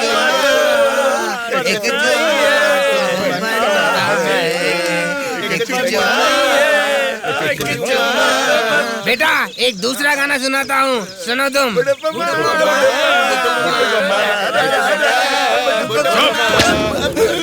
तीसरा सवाल, नारायण स्वामी को कितने लोग जानते हैं? भाई नारायण स्वामी ना, उनका व्रत मैं हमेशा रखता हूँ। तुम सनी लियोन को जानते हो? पूजा हेगड़े ने कितने एक्टर्स के साथ डांस किया ये भी जानते हो? लेकिन जनता के लिए अपनी जान भी कुर्बान करने वाले नारायण स्वामी को नहीं जानते। कौन है बेटा वो? कोई देवता है क्या? हाँ, देवता ही है, लेकिन मंदिर में रहने वाला देवता नहीं, जनता के दिल में रहने वाला देवता, नारायण स्वामी।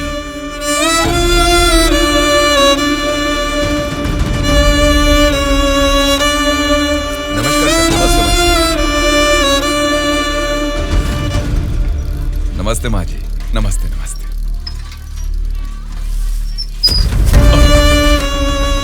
ये क्या किया बहन जी? क्या देख के पता नहीं चल रहा? कचरा है। हाँ वो तो पता चल रहा है, लेकिन कचरे की सही जगह तो कूड़ेदान होती है ना। तो आपने ये कचरा कूड़ेदान में डालने की बजाय यहाँ सड़क पर क्यों फेंक दिया? हमेशा कूड़ेदान में ही डालती हूँ, आज ही जस्ट मिस हो गया। वो अच्छा, अंग्रेजी बोलना जानती हो, लेकिन ये नहीं जानती कि कचरे को कूड़ेदान में डालना चाहिए। ये सब करने से ही बीमारियाँ फैल रही हैं और इंसान बीमार होते जा रहे हैं। जरा उधर देखिए, कूड़ेदान में पूरा कचरा भरा हुआ है। उसे निकालने वाला म्युनिसिपैलिटी से कोई भी दिखाई नहीं दे रहा। 1 हफ्ते से बोल रहे हैं कि आएंगे, लेकिन अभी तक कोई नहीं आया। और तुम कह रहे हो कि मेरे कचरा फेंकने से बीमारी आ जाएगी? हाँ? तेरी बात से ना दुनिया बदले, तेरी चीख किसी तक ना पहुँचे, नाराज न तेरा बल ही है तेरा साथी, दब के न रहूं, विश्वास है तेरी डोले, डर के न रहूं, उम्मीदें तेरे दिल में उठ के न रहूं, जज्बात है तेरे रग में। Hello, municipality office. कौन बोल रहा है? नारायण स्वामी जी है क्या? अरे आपको कैसे पता चला? फोन में कैमरा लगाया हुआ है क्या? वो कुछ नहीं सर, हमारी गवर्नमेंट ऑफिस में जब लैंडलाइन बजती है तो वो आप ही का फोन होता है सर। बोलिए। सौंदर्य कॉलोनी में कूड़ेदान पूरा भर गया है बेटा, सारी कॉलोनी में बदबू फैल रही है, इसे जल्द से जल्द साफ करो। ओ ऐसा क्या? उसे साफ करने का काम हमारा नहीं है, प्राइवेट वालों को कॉन्ट्रैक्ट दिया है। क्या कहा? कचरा उठाने का काम भी प्राइवेट लोगों को दे दिया है? तो फिर आप क्या कर रहे हैं? आप जैसे लोगों के सवालों का जवाब दे रहे हैं नारायण स्वामी। ठीक है, उस कॉन्ट्रैक्टर का नंबर दो। हेलो, कॉन्ट्रैक्टर गंगाधर जी। मैं हमेशा से यहीं पे सुसु करता हूँ। कल से यहाँ पर मत करना। सिर्फ कल ही नहीं करूँगा, परसों भी और आगे भी यहीं पे करता रहूँगा।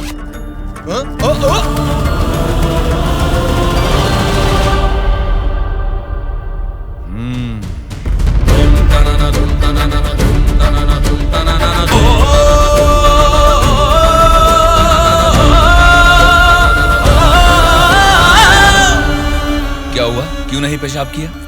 तुम अच्छे लड़के हो, इसीलिए नहीं कर पाए। ये एक बीज है। ऐसे क्या देख रहे हो? इसको फेंक दोगे तो मिट्टी में मिल जाएगा, लेकिन अगर इसे बो दोगे तो उसी मिट्टी को फाड़कर ये जल्द ही पौधा बन जाएगा। तुम इस बीज जैसे ही हो बेटा।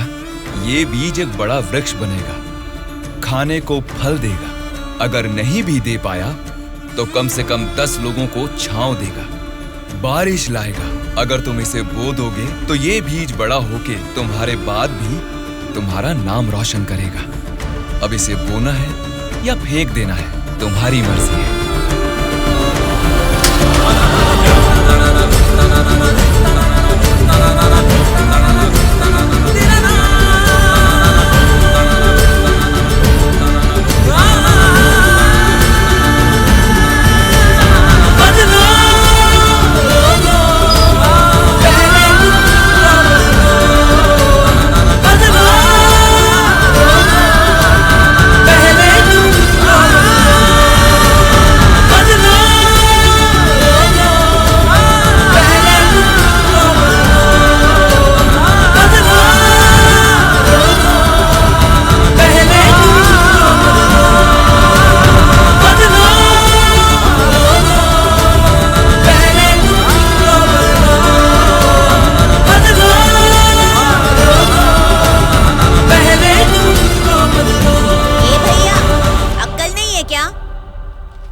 यहाँ इतनी सफाई है, यहाँ सुसु क्यों कर रहा है? वहाँ पब्लिक टॉयलेट है, उधर जाके सुसु करना। अरे वहाँ जाके हल्का होने का 2 रुपए लेते रे, पीने का पानी 1 रुपए रे, और हल्का होने के लिए 2 रुपए कहाँ से लाऊं मैं? चलो जाओ यहाँ से। जा रहा हूँ मैं।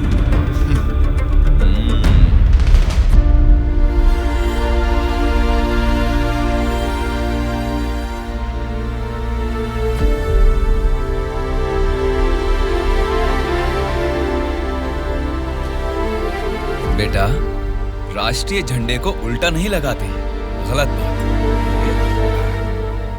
राष्ट्रीय झंडे को ऐसे लगाते हैं, ऊपर केसरी, नीचे हरा।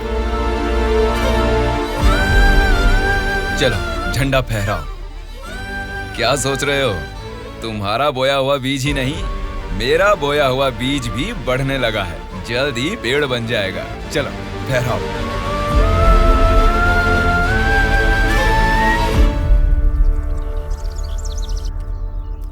तुम्हारे माँ बाप कौन हैं? क्या करते हैं वो? मेरे माँ बाप गांजे का ना धंधा करते थे। पुलिस की पिटाई की वजह से मेरे पापा नहीं रहे और मेरी माँ जेल में है। तो मतलब तुम पढ़ते नहीं हो क्या? पहले पढ़ता था, मेरी माँ ने पढ़ाई बंद करवा के बोला कि गांजे के धंधे में लग जाओ, इसलिए उन्होंने मुझे स्कूल से भी निकलवा दिया। अब मैं स्कूल जाके नहीं पढ़ सकता। मैं पढ़ाऊंगा तो पढ़ोगी? हाँ पढ़ूंगा।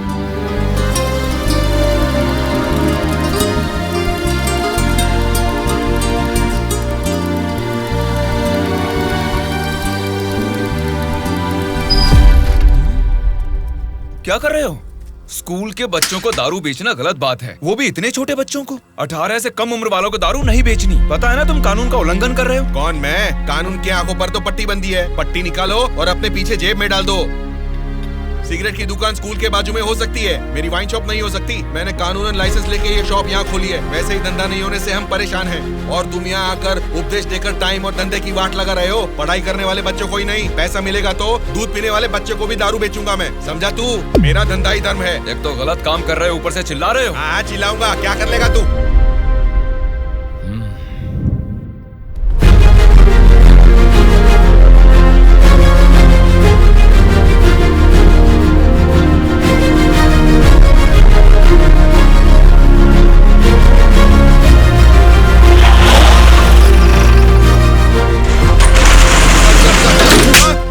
इंस्पेक्टर साहब, आप इस पर इस तरह हाथ नहीं उठा सकते। इसको कल आपको कोर्ट में हाजिर करना चाहिए। उसकी दारू की दुकान बंद करा के आपने हमारे लिए अच्छा काम किया है साहब। सच में आप जैसे लोग नेता बनेंगे तो हमारे लिए बहुत अच्छा काम करेंगे साहब।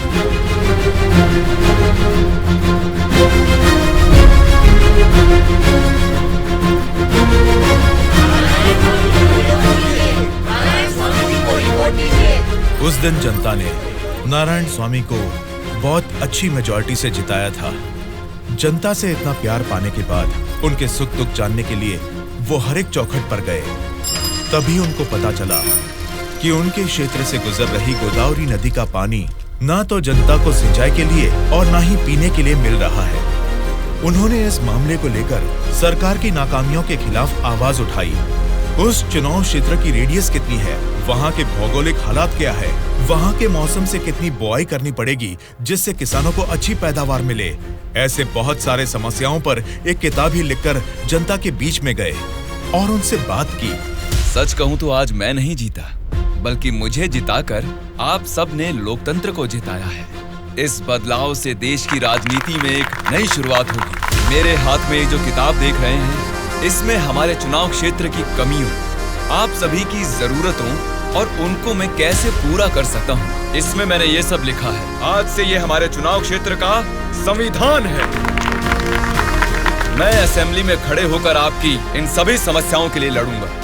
मैं आने वाले 5 सालों में हमारे चुनाव क्षेत्र की गतिविधियां बदलने के लिए भरी असेंबली में पूरी सच्चाई के साथ लड़ूंगा और ये मेरा आप सबसे वादा है।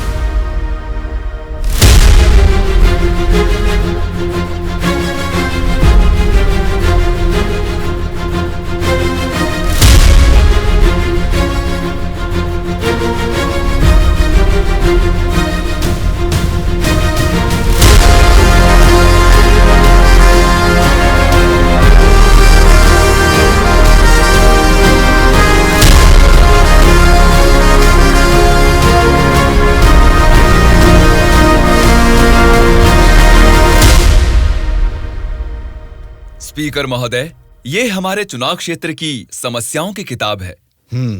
अगर मुझे थोड़ा सा समय मिल जाए तो मैं उन सभी समस्याओं से आपको रूबरू कराना चाहूंगा।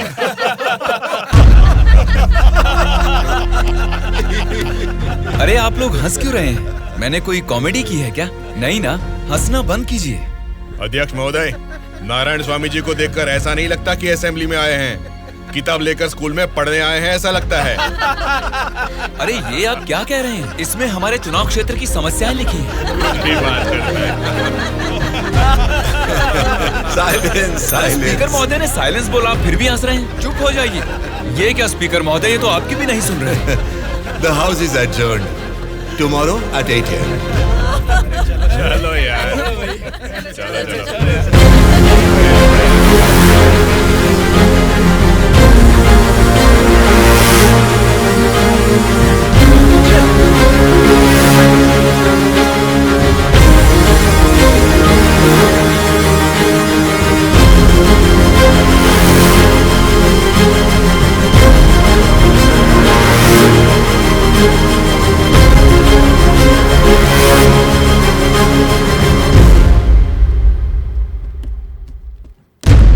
भास्कर रेड्डी जी, आज का अधिवेशन आपसे शुरू करते हैं। अध्यक्ष महोदय, पिछले सरकार की भ्रष्टाचार की वजह से पूरे राज्य का सर्वनाश हो गया है सर। क्यों सर्वनाश हुआ है उसकी वजह बता रहा हूँ अध्यक्ष महोदय। प्रचार तो राम राज्य का हो रहा था, लेकिन राज्य में राक्षस राज्य हो गया है अध्यक्ष महोदय, इसलिए इस तरह बात करनी पड़ रही है। ये क्या बोल रहे हो तुम? हमारी सरकार को राक्षस की सरकार बोल रहे हो? मुंह पे जुबान है तो क्या कुछ भी बोलोगे भास्कर रेड्डी? आगे के 5 साल तुम सत्ता में कैसे रहोगे ये मैं भी देखूंगा। तुम क्या देखोगे? मुंह बंद करके बैठो, नहीं तो बैठ जाएंगे। क्या कर लोगे तुम? मैं क्या करूंगा? हमारी मेजोरिटी कितनी है पता है ना? 100 लोग हैं। अगर हम चाहेंगे तो तुम में से एक भी असेंबली को छोड़कर नहीं जा सकता। हाँ, कुरुक्षेत्र में कौरव भी 100 ही थे, याद है ना? लेकिन अंत में क्या हश्र हुआ उनका? हमने भी हाथ में चूड़ियां नहीं पहन रखी। बहुत बोल चुके हो तुम, अब बैठ जाओ। तुम कौन होते हो हमें बिठाने वाले? तेरे सामने ही बोल रहा हूँ, अगर हमें गुस्सा आ गया ना तो असेंबली छोड़ के कोई भी बाहर नहीं जा पाएगा, कह रहा हूँ। क्या कह रहे हो? नहीं जा पाएंगे मतलब मारोगे हमें? दम है तो आ जाना, देखते हैं। ये क्या रे? हम लोग कुछ बोलते नहीं इसलिए सर पे चढ़ गए। तब से तुम ही हमें उकसा रहे हो। हमें उकसाएगा और हम भड़केंगे भी नहीं। हम क्या घूंघट ओढ़ के बैठे हैं? हिम्मत है तो हमको रोक के दिखा। रोज देखना है तो फिर आ जाओ, इधर का इधर ही फैसला कर देते हैं। आ जाओ, आ जाओ, अरे आ जाओ। मैं तो आ जा।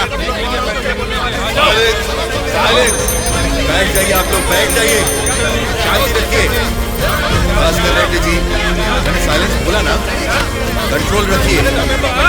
साइलेंस, साइलेंस, आप सब लोग बैठ जाइए। Silence, silence. 1 घंटे के लिए सभा को स्थगित करता हूँ।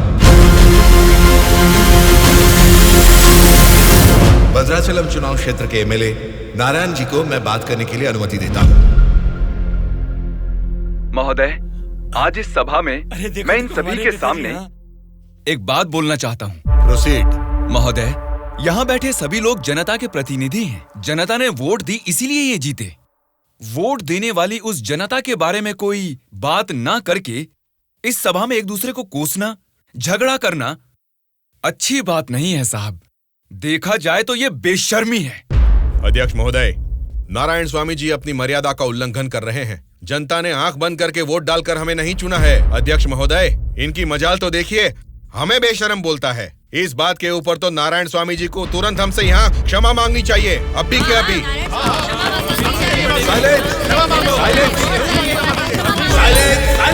भास्कर रेड्डी जी, अरे मैंने तो लोकतंत्र की बेशर्मी बोला था, आपको बेशर्म नहीं बोला। देखिए, इन क्षमाओं और झगड़े से सभा के समय को बर्बाद करने की बजाय हमें मिलकर जनता की जरूरतों और समस्याओं के बारे में बात करनी चाहिए। मतलब हम यहाँ झगड़ा करने आए हैं क्या? हमारे मुख्यमंत्री और हमें जनता का पालन कैसे करना है तुम बताओगे? अध्यक्ष महोदय, यहाँ पर आए सारे नेताओं से नारायण स्वामी जी को क्षमा अभी के अभी मांगनी ही होगी।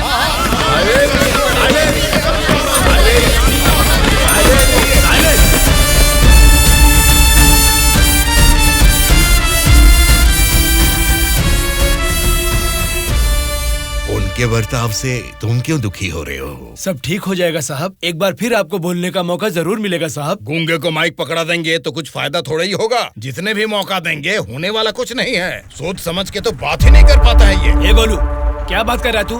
पागल हो गया क्या? मुंह बंद करके यहाँ से निकल जा, जा।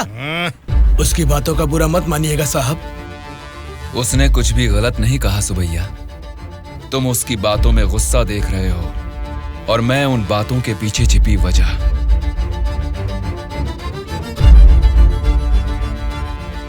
महोदय, हमारे चुनाव क्षेत्र में सारे संसाधन हैं, लेकिन उन्हें कैसे इस्तेमाल करना है हमारे लोग ये ना जानने की वजह से पीछे रह गए हैं।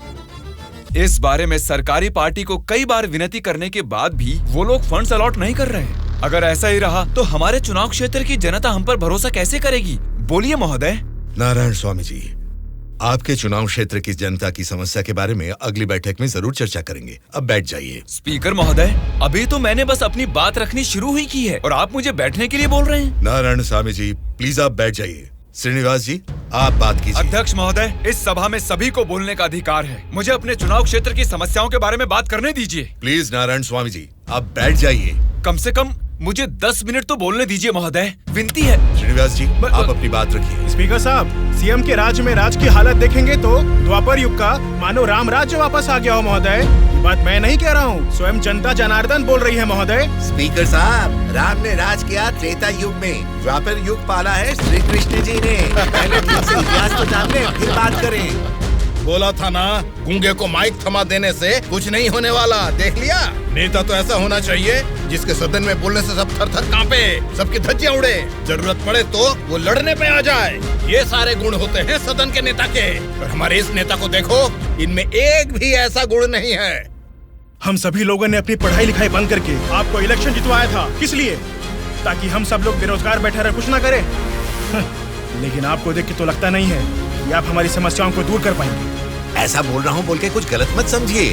असेंबली में गला फाड़ के चिल्ला के बात करने वाले को ही नेता बोलते हैं। एक जुझारू नेता ही हमारी समस्या को सुलझा सकते हैं। एक सलाह देता हूँ, एमएलए पद से ना आज ही इस्तीफा दे दो।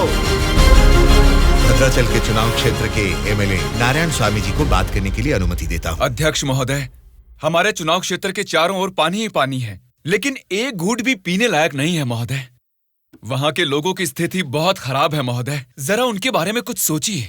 और सिर्फ एक यही समस्या नहीं है साहब, शिक्षा, चिकित्सा, रोड, मैं तो कहता हूँ पूरा क्षेत्र समस्याओं ही समस्याओं से भरा है महोदय। इसीलिए मेरी आपसे विनती है कि अध्यक्ष महोदय, नारायण स्वामी जी के चुनाव क्षेत्र में सिर्फ और सिर्फ जनता को ही सारी समस्याएं हो रही है, लेकिन इनके राज्य में सरकार बनाने वाली पार्टी के गुंडों की वजह से वहाँ की जनता की जान जा रही है। अध्यक्ष महोदय, सत्ता इनके हाथ में है और पैसे बनाना ही इनकी पार्टी का मकसद है। दरअसल सत्ता में रहकर इन्हें अपनी दारू की दुकानें चलानी है और सारा इल्जाम हम पे थोपना है। अध्यक्ष महोदय, हम सिर्फ दारू की दुकान ही चला रहे हैं साहब। ये विपक्ष के लोग जब सत्ता में थे तब सीधा ब्रोथेल हाउस ही चला रहे थे। हाँ साहब, ये सही कह रहा हूँ मैं। जरा उनको देखिए, बोलते कुछ है करते कुछ और है। देखिए सर, ये कैसी बातें कर रहा है, कितना गिरा हुआ आदमी है ये अध्यक्ष महोदय। Silence, silence. मैंने क्या गलत कह दिया अध्यक्ष महोदय? ये रमा देवी कौन है, क्या चरित्र है इनका? एक जमाने में रेड लाइट एरिया में उन्होंने क्या गुल खिलाए हैं सब जानते हैं।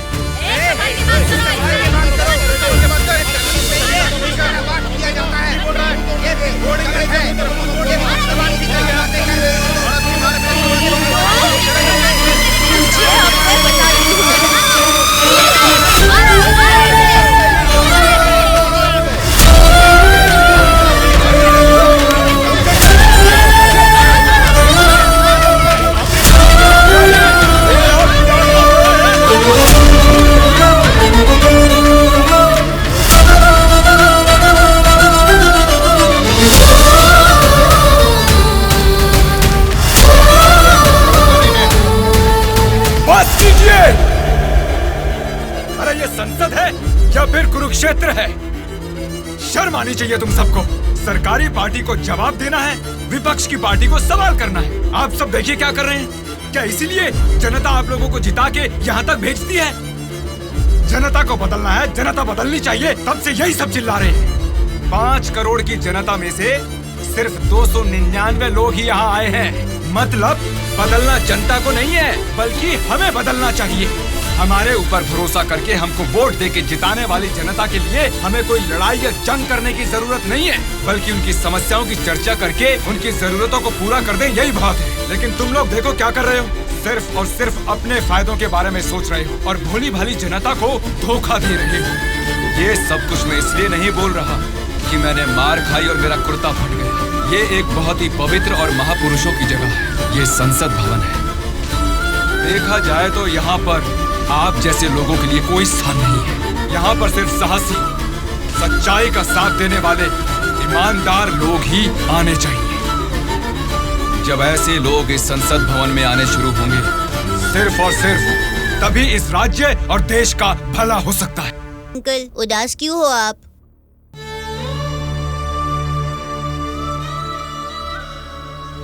मैं हार गया।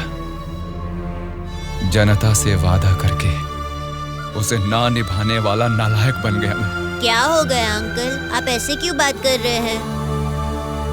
सत्ता में आते ही हम कुछ भी कर सकते हैं सोचने वाले नेताओं को बदलना होगा। जब तक ऐसा नहीं होगा, हमारा यह समाज कभी नहीं बदलेगा। ऐसा है तो मैं उनको बदलूंगा अंकल।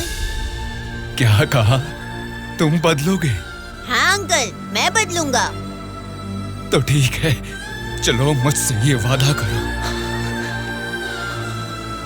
मैं वादा करता हूँ अंकल, उन सब को मैं सच में बदल दूंगा।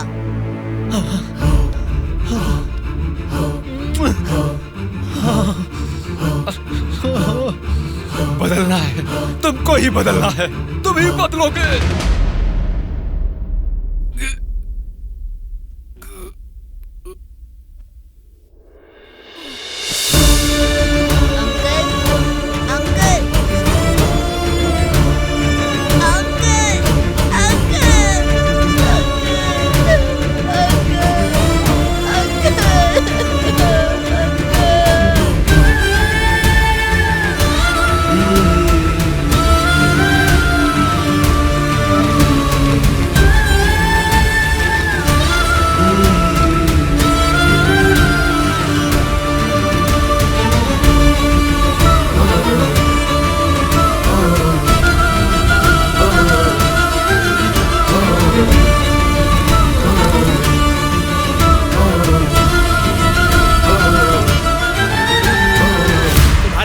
के साथ किसी ने क्या किया उससे हमारा क्या लेना देना? हम लोग जनता की सेवा करने वाले हैं। हमें यहाँ बुलाकर तकलीफ देना ठीक बात नहीं है। जनता की सेवा? क्या जनता की सेवा करते हैं आप लोग? एक एक करके बताइए। हर महीने बुजुर्गों को राशन मिल रहा है, और यही नहीं, अपाहिजों को हर महीने पेंशन दिया जा रहा है, बेरोजगारों को बेरोजगारी भत्ता दिया जा रहा है। इतने अच्छे काम कर रहे हैं, ये सब सेवा नहीं है क्या? जनता की सेवा करने का मतलब टाइम पर राशन का चावल और दाल देना है क्या? नहीं ना। 20 साल के लड़के को बेरोजगारी भत्ता क्यों देना? वो मेहनत नहीं करेगा? 2 एकड़ जमीन वाले किसान को राशन क्यों देना? वो फसल उगा नहीं सकता क्या?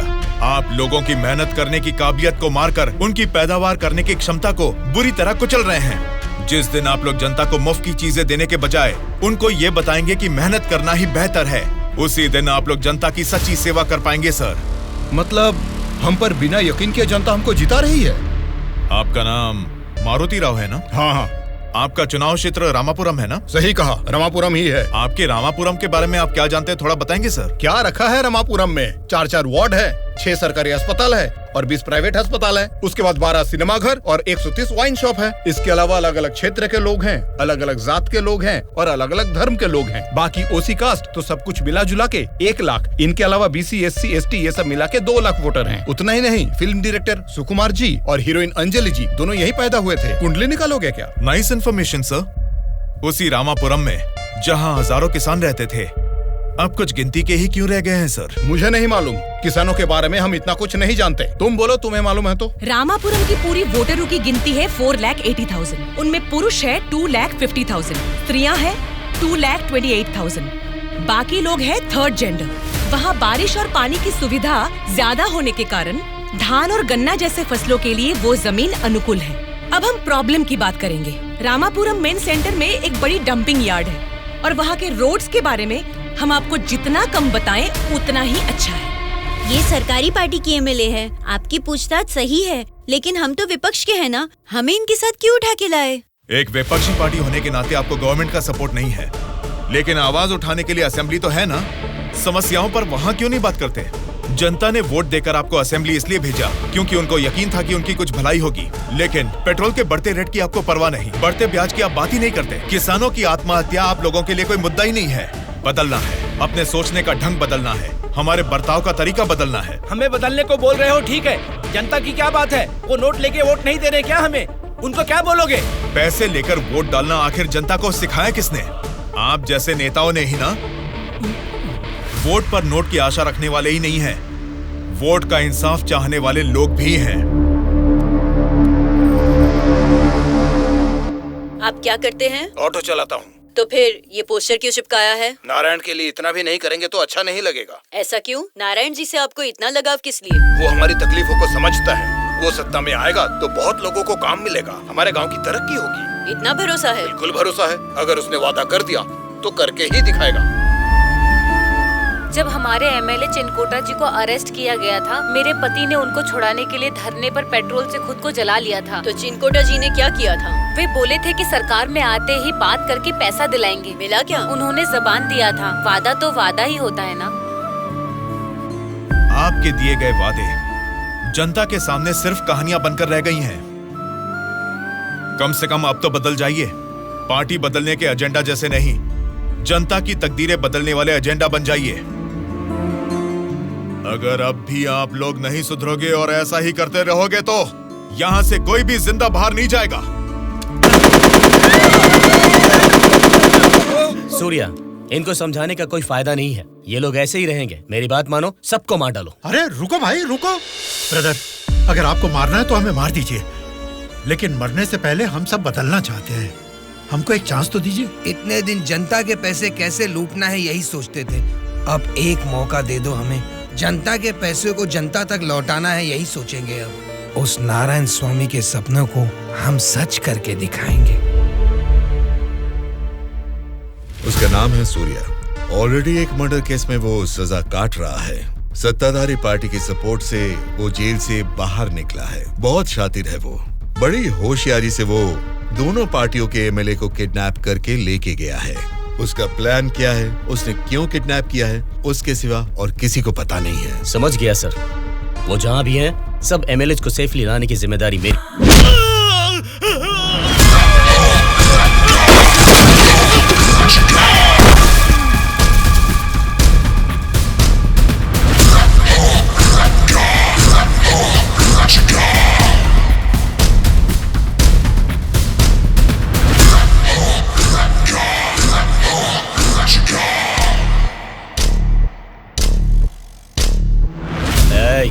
इनको मार के एमएलए को लेकर जल्दी आ रहे हैं। कौन आता है देखता हूँ।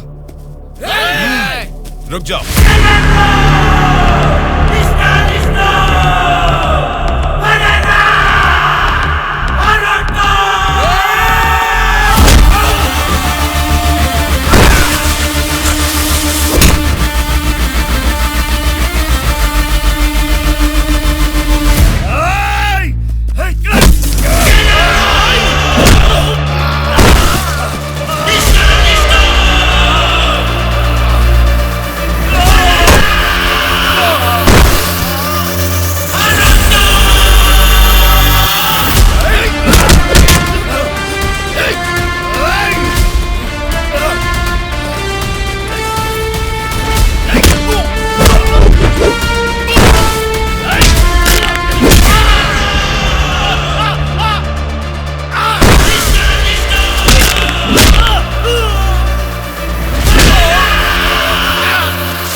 सॉरी सर, लगता है हमारे आने की खबर उनको पहले ही लग गई। What? हाँ सर, जब तक हम पहुंचे वो सब एमएलए को लेकर यहाँ से चला गया। तो अब क्या होगा? आज शक्ति परीक्षण है। आज अगर एमएलए को नहीं ला पाएंगे तो स्टेट पे एक बड़ा इशू बन जाएगा। तुम किसी भी कीमत पर उन एमएलए को यहाँ ले आओ। Okay sir, I will try my level best.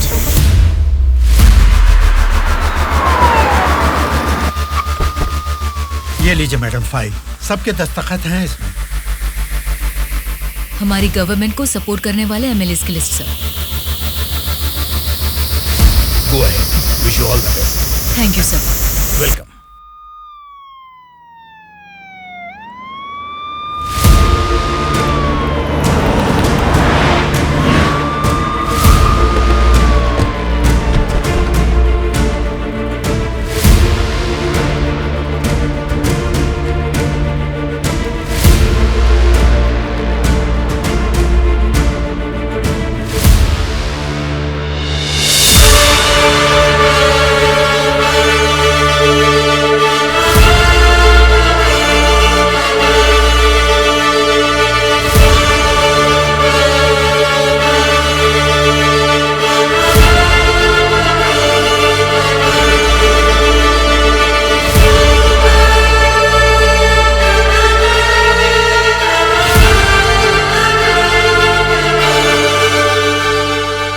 राज्य में पहली बार महिला चीफ मिनिस्टर बनने के लिए कांग्रेचुलेशंस श्यामला भारती जी।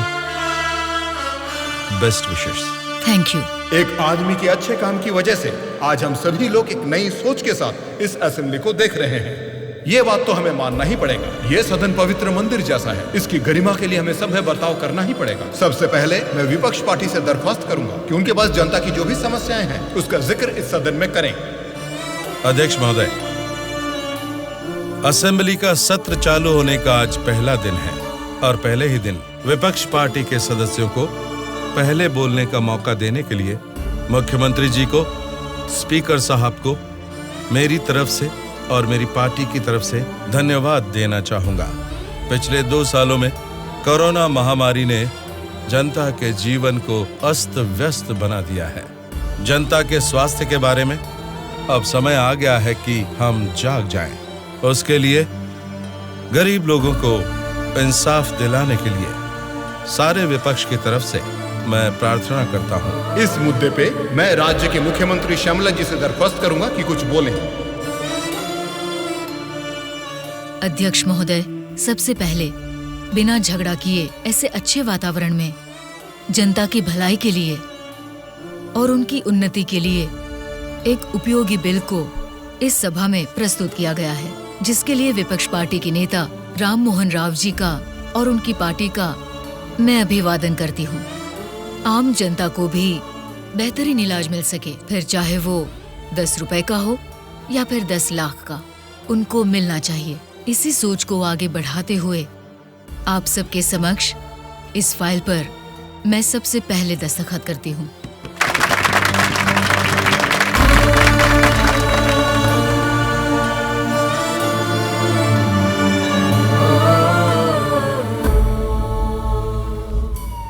तुमने जो सोचा उसे पा लिया सूर्या। नेक्स्ट टारगेट क्या है? हमारे देश की तरक्की जो कोई भी रोक रहा है, वो लोग ही मेरा नेक्स्ट टारगेट।